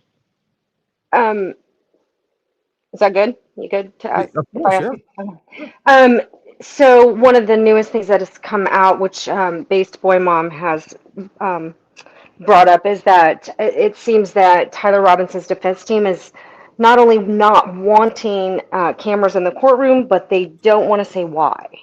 What are your thoughts on that? Well, I mean, so again, we're going to have Andrea on. We can talk about that more. Oh, okay. I'll give you my, no, I don't mind answering your question. I'm just telling you, I think she'll have more insight. As a matter of fact, let's just throw this up. I'm going to share a screen real quick. And Andrea posted about this. I reposted this earlier today, and I think it's worth looking at. Let me find the exact post where we covered that. Look, to me, it's pretty obvious, and I think and Andrea Burkhart said the same thing in our first interview, was the fact that this is a very damning case for Tyler Robinson. There is so much evidence. And there's the evidence that we know of in the charging documents. Right. And then that's just the tip of the iceberg. That's what they had, like a week after or 2 weeks after the actual murder. There's so much more that's been they've compiled since then. And even then, during that court hearing, they said they needed like another 2 months. They needed to extend it just because the defense had to go through the voluminous amount of evidence against their client. Mm-hmm. And that they've added to that because the evidence and the investigation has continued to go on. So that's what's going on there. And this is what she said. The state's forensic testing isn't the only issue for Tyler Robinson's defense. Tyler Robinson's defense wants to litigate in private. They also want us to know why they're asking for the cameras to be removed. The news media isn't having it. On Friday, they filed a scathing rebuke of this effort to litigate public access in private and are calling out the defense tactics demanding a secret prosecution. Utah's rule for sealing records is quite detailed and comprehensive, and nothing in a motion to remove cameras in the courtroom appears to fit within any of the main categories of the exemptions to the presumptive openness of the court file. You can read the rule here. So to summarize, the defense doesn't just want to keep us from watching the case. They want to keep us from knowing why they don't want us to watching the case. How confident does that make them sound about the case? So that's, I think that's what's baffling me, is that they don't want us to know why. I can understand the whole them not wanting cameras, but that's my curiosity is piqued as to. Well, to me, it's obvious. Look, they're going to lose this, and they're going to lose this really, really bad. Like the defense doesn't have a prayer, and Andrea Burkhart is a defense attorney. That's what she does. Mm-hmm. Yeah. Which I thought was really important to have her on, because there's several prosecutors that I know, and we could come from that standpoint, and they could talk about how easy this case is to win. I wanted someone to look at it from the, from the opposite side of that and be able to try to poke holes in this case. And, you guys can go watch that interview. I think that is, again, those are the two best interviews, two best podcasts, two best pieces of content I put out this entire year is Chase Hughes, Andrea Burkhart. Go watch them both. We're going to have Andrea again on Tuesday, and I'm really looking forward to having her on. And you guys can ask her all these questions, why she thinks that is from a professional opinion, as opposed to my, I stayed at a Holiday Inn Express last night, and now I'm a lawyer, or some of these barracks lawyers on X. But I think, to me, it's pretty obvious that, they realize they're going to lose this case and lose it badly. And I don't know what's going on. And look, if and when he pleads not guilty, it's not because, and all of the people on X, like, apparently 90% of the people that are on Tyler's side are not familiar at all with our like justice system and how it works, and haven't even ever seen Judge Judy, apparently, because their takes on this is so crazy to me. It's like, when he pleads not guilty, they're going to say, see, he's not guilty. He doesn't even think he's guilty. They're going to plead not guilty so that they can come to some sort of agreement to where the death penalty is taken off the table. That's what they're going to be fighting for. And for all of us that have, I don't know, watched the People's Court at least one time, understand that. But these people are so, like, I'm just tired of even pretending that these people are rational, because they're not. I mean, it's ridiculous. The Rogan and Sean Ryan interviews are worth a watch as well. Yeah, I don't know exactly what you're talking about, but sure. Yeah. But yeah, folks, I definitely recommend you guys tune in. Well, number one, tune in tomorrow night at 8 p.m. I'll be on here with Jay Witt. That'll be a fun conversation. By then, I'll have some time to go through some of these different things that have happened in Minnesota. We'll talk more about that. And even a few things that have happened since I've been gone, even with the Tyler Robinson case. And of course, Candace has put out several new podcasts that are just ripe for, I don't know, going through and picking apart, because it's silly. Yeah. So Gary, the KDX 300 Norma kind of kicks like it shoots. Gonna need a new shoulder. Yeah, you got to have a really good brake on that 300. The KDX Trimmer 50, which doesn't have a reciprocating and a recoil system in it, just like the Barrett 107 would. But both of those rifles are going to be more accurate than something like that. But you need a really good brake on either one of those. Or if you're going to use a suppressor, something like the Dominus or the Magnus RR, you need a suppressor with a brake on it for sure.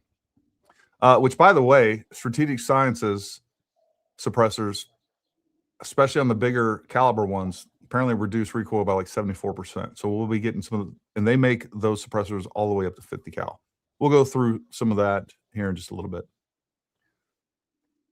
This is the logic. Yep, Gary, now she has to prove she's not a Scientologist. I agree. You need to send me some sort of proof saying that you're not a Scientologist. That's how this works now. Yep, we need answers. Yeah, we need answers. We need I don't even know what. And whatever she sends us, when she does send us proof, we're going to say that proof's not good enough. But at the same time, we're also going to say, since you sent us proof that you're not a Scientologist, that proves that you are a Scientologist, or you wouldn't have sent proof that you're not a Scientologist. Exactly. And then we're also going to, undermine the credibility of the proof that you send at the same time. This is how this works. And don't forget, you can't look at the metadata because that can be manipulated. So that's true. That's true. She would never clarify speculation like Gary just did. She always says, I believe, or they believe. Yes. Look, and this is really important. I still see this, like people said, you lied about X, Y, and Z. You lied about this. You lied about this. One of the things that bring up is body armor. Look, from the very beginning on the body armor, I said, this is speculation. I could be wrong. I literally said that exact phrase in that very first video. And again, as soon as new information came out, I updated you. I said, this is speculation. This is what I believe. Could be completely wrong. We got a lot more information coming. And that's the difference.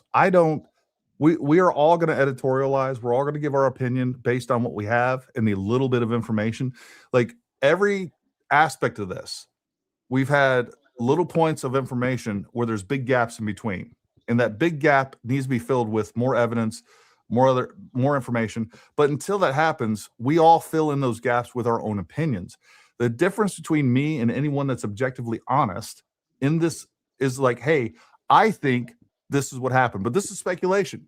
The problem with Candace, and as well as all her surrogates, what they have in common is they state pure speculation as fact, and it's not even rational or logical speculation. It is insane speculation. It's like, oh, I saw all kinds of people down there in maroon shirts, so clearly this was a military operation. I think the National Guard was involved. Like, what in the actual F? Like, I don't even know where you come up with that. That's speculation, but you just stated it as fact. I avoid doing that each and every time. And because, you know what, we can all be wrong, and we have been wrong. And that's going to happen in a complicated case like this, where there are gaps in information, and as new information comes out, we should be adjusting this. The problem is even when new information comes out that proves some of the things that she stated as fact, it was just speculation, is wrong, Candace never goes back on it. She never corrects the record. She never says, you know what, I was wrong about this. All she does is she pivots to a new narrative, and then she'll go back to the old narrative and continue to claim that she was correct on that narrative. So, I mean, what happened to the Egyptian planes? Where are we at on that? What happened to the French Foreign Legion? And where are we at on that? How come that we never got any sort of receipts from her on any of that stuff? We never even saw where she actually emailed these different agencies that she claimed to have emailed them saying that we gave them proof. Like, I would just like to see that actual email sent, and I would like to see it received. Because when she says, hey, that would be illegal to report such a thing to a federal agency, I agree. I want to know that she even reported it. We have no receipts from her. There's never any proof. I agree with this statement. She's not like any Catholic I've ever known. I agree with that. Exactly.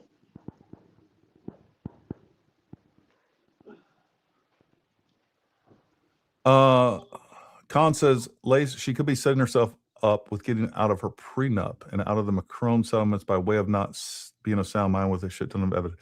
So I looked this up. Somebody else push this. I won't say push that. That sounds mean. Propose this. How about that?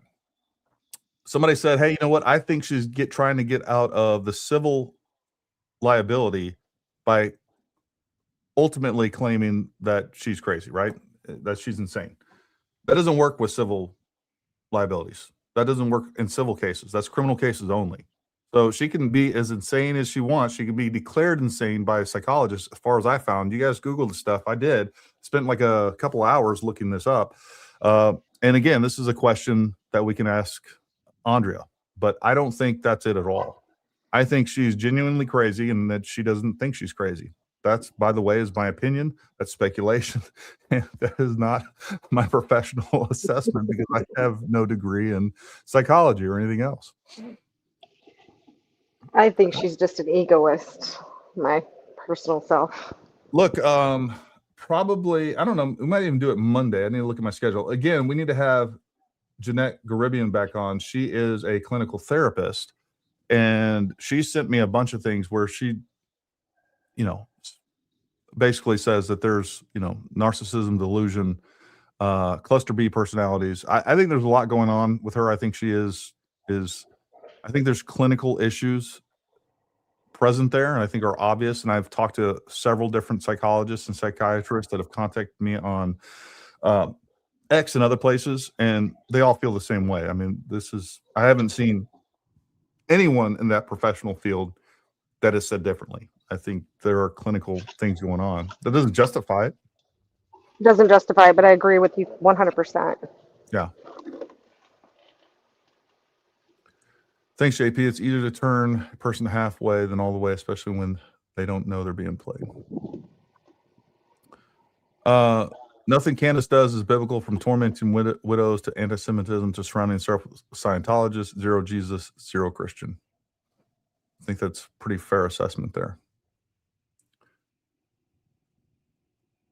Yeah, I agree with this too. Candace thoroughly enjoys causing people distress. She laughs at the most inappropriate times. It's fake, but she wants to send a message. It just comes out of evil. Like the glee that she has when she's talking about Erica, and it's just like this psychotic mean girl attitude. I actually cut a bunch of these. I never posted them, but I actually cut a bunch of different video clips of Candace like giddy about, oh, guess what? We're gonna find more about Charlie Kirk's assassination today. Like, she doesn't approach this as someone that's grieving at all. And how malicious and vicious she has been to the many other victims in all this with zero evidence. To me, I find it disgusting and just, I don't know.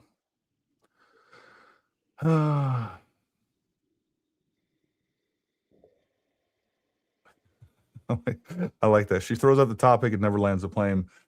Whatever happened to the French Foreign Legion assassins, etc. Yeah, exactly. What happened to the interactive thing that she was going to put on the website to show the Egyptian planes were in fact true? That's never come about. Like there's literally no anything that there is one would want like material evidence for, given her, to reinforce or to corroborate her material claims. There's never that. They fall back on dumb talking points like, well, we've proven that Mitch Snow was there. Like that is the essence of all of her evidence. Like, we've proven that there were planes in the air. We've never proved that, an Egyptian plane was following Erica Kirk or TPUSA around. Matter of fact, the opposite is proved. And from the beginning, the thing that she hid until it was exposed, she brought it up later, like all through that Egyptian plane saga, never once did she say, hey, the plus or minus on this is 3 days, and the plus or minus on this from a proximity standpoint is 50 miles. Like, it would have never made sense if she told that to people. Nobody would have bought that. Like, oh, it's falling around. But if it landed 3 days after Erica did, at an airport that was 50 miles away, we're saying we're saying it's a crossover. All right. And that plane was following Erica Kirk or TPUSA or Charlie Kirk, whatever else. And then you never told us why. I still don't understand it. Like from a surveillance standpoint, it makes zero sense. Like, the Israelis have one of the most sophisticated cyber capabilities in the world. and they could be following her digitally through a phone. By the way, if they wanted to get crazy, they could actually recruit somebody and put a person within her midst. Very easy to do. But no, we're going to say they follow her with a plane, the most expensive, illogical way to do it, and follow her a plane all around the world. And then for what? Oh, they're 50 miles away. And by the way, they landed 3 days ahead of you or 3 days behind you. How does that make sense to anybody? Like, what kind of moron do you have to be to believe that nonsense and then defend it? You're an idiot. I don't know what to say. What do you think? I think exactly the same thing. Like, what was the premise? We never got to it. It never had to have a premise. You know, I just don't know. Yeah. Oh man, so much. Yeah, it's a lot. I'm just going through some of these comments and seeing what else we got here. Yeah, Old Ghost Guardian says the plane has to follow to release the Huachuca ISR attack drones. Duh, that's true.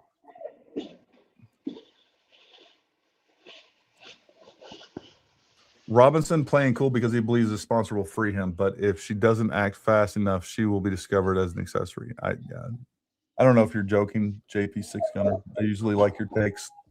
I disagree with that one, but I still love you, buddy. You can go full on Candace, and I still love you, JP.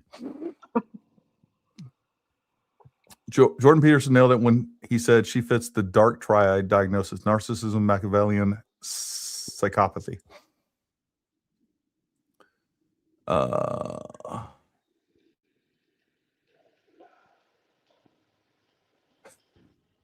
I mean, why not? Why not? Why not throw that allegation out there? Candace is using diversion tactics because she was the mastermind behind the assassination. There you go. Like, you know, like she needs to prove that she wasn't. Like Jesse on Fire, Baron Coleman, Ryan Mata, Ian Carroll, like they've all been pushing this nonsense from the very beginning, and they've all been coordinating one way or the other. They also look with some of these guys, it's all about the clicks, and they see what is going to get them the views, and they don't care if it's true or not or whatever else. They just don't care. They care about their channel and they care about the views, and they're willing to trade everything for that. Who cares? I mean, that's just the truth of it.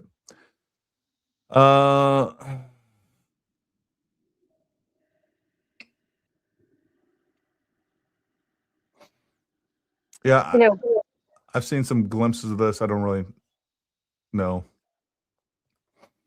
JM Jackson, Gary, I love the political side of the show, but I really miss tactical reviews, product reviews, and more about shooting. Yeah, look, we're definitely going to be adding and doing a lot more of that. Number one, it's been cold.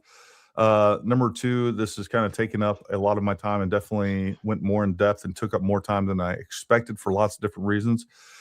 We got a lot more tactical reviews coming up. I got like 10 small videos coming from SHOT Show. I got multiple reviews as soon as I get a break in the weather of multiple guns. We're going to pick it up. So hang tight. I promise you, we're not forsaking the gun tuber side of this channel without a doubt. And I got a whole new line of custom rifles I need to be promoting that I haven't been. That's costing me money.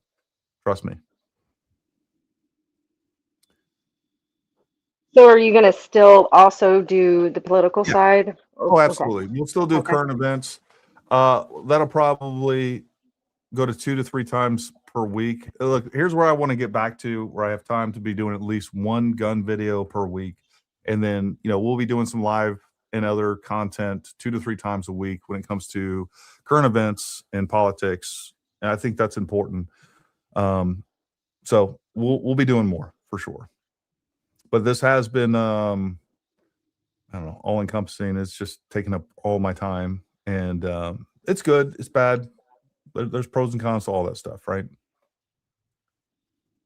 Yeah. So Jordan Peterson is going to be coming back. I can't wait to see his daughter. Michaela just posted that he's feeling better and he's going to be back on social media.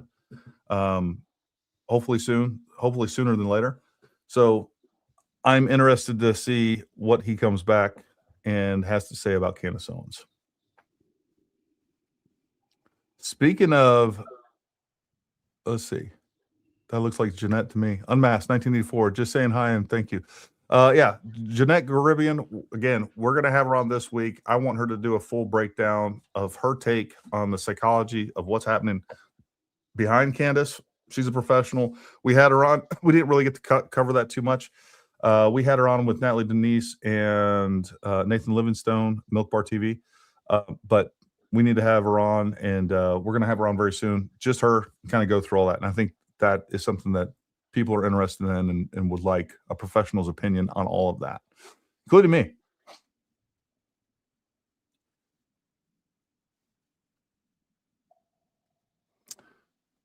Ex-favorite daughter says, Candace PR rep Mitchell Jackson's specialty is represent clients that create controversy from their platforms for cash. No kidding.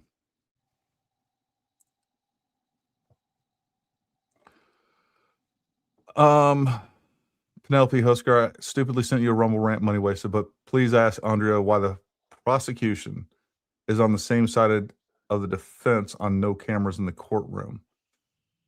Sure, we will do that. She addressed that. I don't think they are, but I could be wrong on that. I mean, I don't know. Look, when the prosecution or the defense, I don't think there's an upside to either being publicized in a trial, but I'm pretty sure that's not the case, but I could be wrong. Or maybe they changed their opinion on that. Tell your guests Sasquatch is real. When the woods go silent, then is a sign that one is around. Hey, look, I'm all about believing in Sasquatch. I go back and forth on the Sasquatch thing. I hope we find one day. I think it'd be great. I think it's possible. Well, listen, our guests, they'll tell us that we have some that come every year, same time, and they tell me that Sasquatch throws those walnuts or whatever at the cabin, at the roofs. So he hangs out here. Fair enough. This was posted. Yep. We will, again, also too, I'll make sure I ask her that on Tuesday. Yeah, Tuesday is when she's coming on.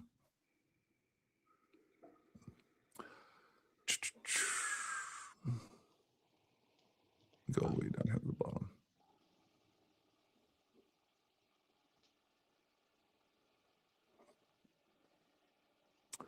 Ghostbird. It could also be why she wants people's metadata so badly. She needs something from the person she wants to go after, allegedly. Just my opinion and feelings, no actual proof. And here's the thing: every time that she's, extorted proof out of people, either she doesn't accept it, or all of her surrogates don't accept it. It's really it's pointless. So, I don't know. It's just, everything she does doesn't make sense. Everything's illogical. Like, I don't know. It just hurts my brain listening to the comments from some of her followers, from her surrogates. Like who would believe this nonsense? It just, I don't know. It frustrates me, to say the least. Well, listen, folks, I think we're going to wrap it up right there. I even went longer than I expected to, but perfectly perfect. I really appreciate you coming on the show. I know I see you on X. Do you have any other social media? Yes, I'm on TikTok, and it's imperfectly perfect on TikTok. I just want to say thanks for listening to us smaller creators. Yeah. No, look, I think there's so many people out there with some really strong voices that need to be promoted, and I'm all about it. Look, I got here because a lot of people helped me, and I just want to give everybody, a boost forward if I can, especially people that I believe in that are, and I don't even care if you disagree with me. Like all I want to see is honesty out there, and people that, still believe in logic and common sense, and, out there spreading the truth, right? So I think that's what's important. And if there's anything I can do in the future to help you, just let me know. And I want more creators out there. If you guys would like to come on the show, we'd love to have you. And yeah, I love it. I love building a community where we can, and that's how I imagine all this, even with this whole investigation at the beginning. I didn't realize there was so much dishonesty. I honestly thought that a lot of these different people, even someone like Candace at the beginning of this, like we can all get together, have different opinions, different points of view, get together, talk about it. But the moment that you do anything counter to what they do, they attack you, they dox you, they incite violence against you. And that's how you know none of it's true. We got a couple other super chats. Lucas, who always supports us, we love you, buddy. As a private citizen, famous or not, can private security force legally even employ counter snipers if they have endless budget, which no one does? So it depends on how you a true counter sniper, or you're actually sitting on the rooftops with additional rifles pointing towards crowds. No, you can't have that. But you can have a counter sniper team that is just there to observe, and or roaming counter snipers that, you know, you're basically just securing rooftops, securing buildings. So you can have a counter sniper operation without the counter actually being able to shoot a sniper. And so there's some, you need to distinguish that. Again, there's lots of other things you can do too. You can, you know, for a place like that, you could have drones, but drones aren't going to cover inside windows and buildings and stuff like that. Drones are not some sort of security panacea that everybody thinks they are. You would need 6 or 7 drones up in the air at a minimum for an event like that. So there are things that you can do to counter sniper threat that wouldn't necessarily be counter snipers. So hopefully that answers your question. The other one, same question. All right. Yeah. And again, you're talking about tens of thousands of dollars of extra expense at every single venue. And I think at some point, I don't care how big of an organization you are, it gets really tough to start justifying all of that. But I get it. And everybody wants to armchair quarterback, and some of these, most of these people are very earnest and just saying, "Oh, this should have been done. This should have been covered." I get it. But some of it's just not realistic. It really isn't. All right, folks. Well, listen, I appreciate you guys tuning in tonight. Make sure you tune in tomorrow night at 8 p.m. Eastern time. We're going to be going live with Jay Witt. It's going to be a great show. I always enjoy doing shows with him. He's a lot of fun. Imperfectly Perfect, thank you for coming on. Appreciate you coming on. Make sure you guys go follow her at Imperfectly Perfect on X and TikTok, right? Yep. And we do have a TikTok channel. I don't really post there too much. Maybe I should. Anyways, we got a lot more coming for you. Tuesday, Andrea Burkhart, and much more to come. Appreciate each and every one of you. Glad to be back home. Glad to be back in front of a camera talking to you all. And until next time, stay armed, stay ready. We'll talk to you soon.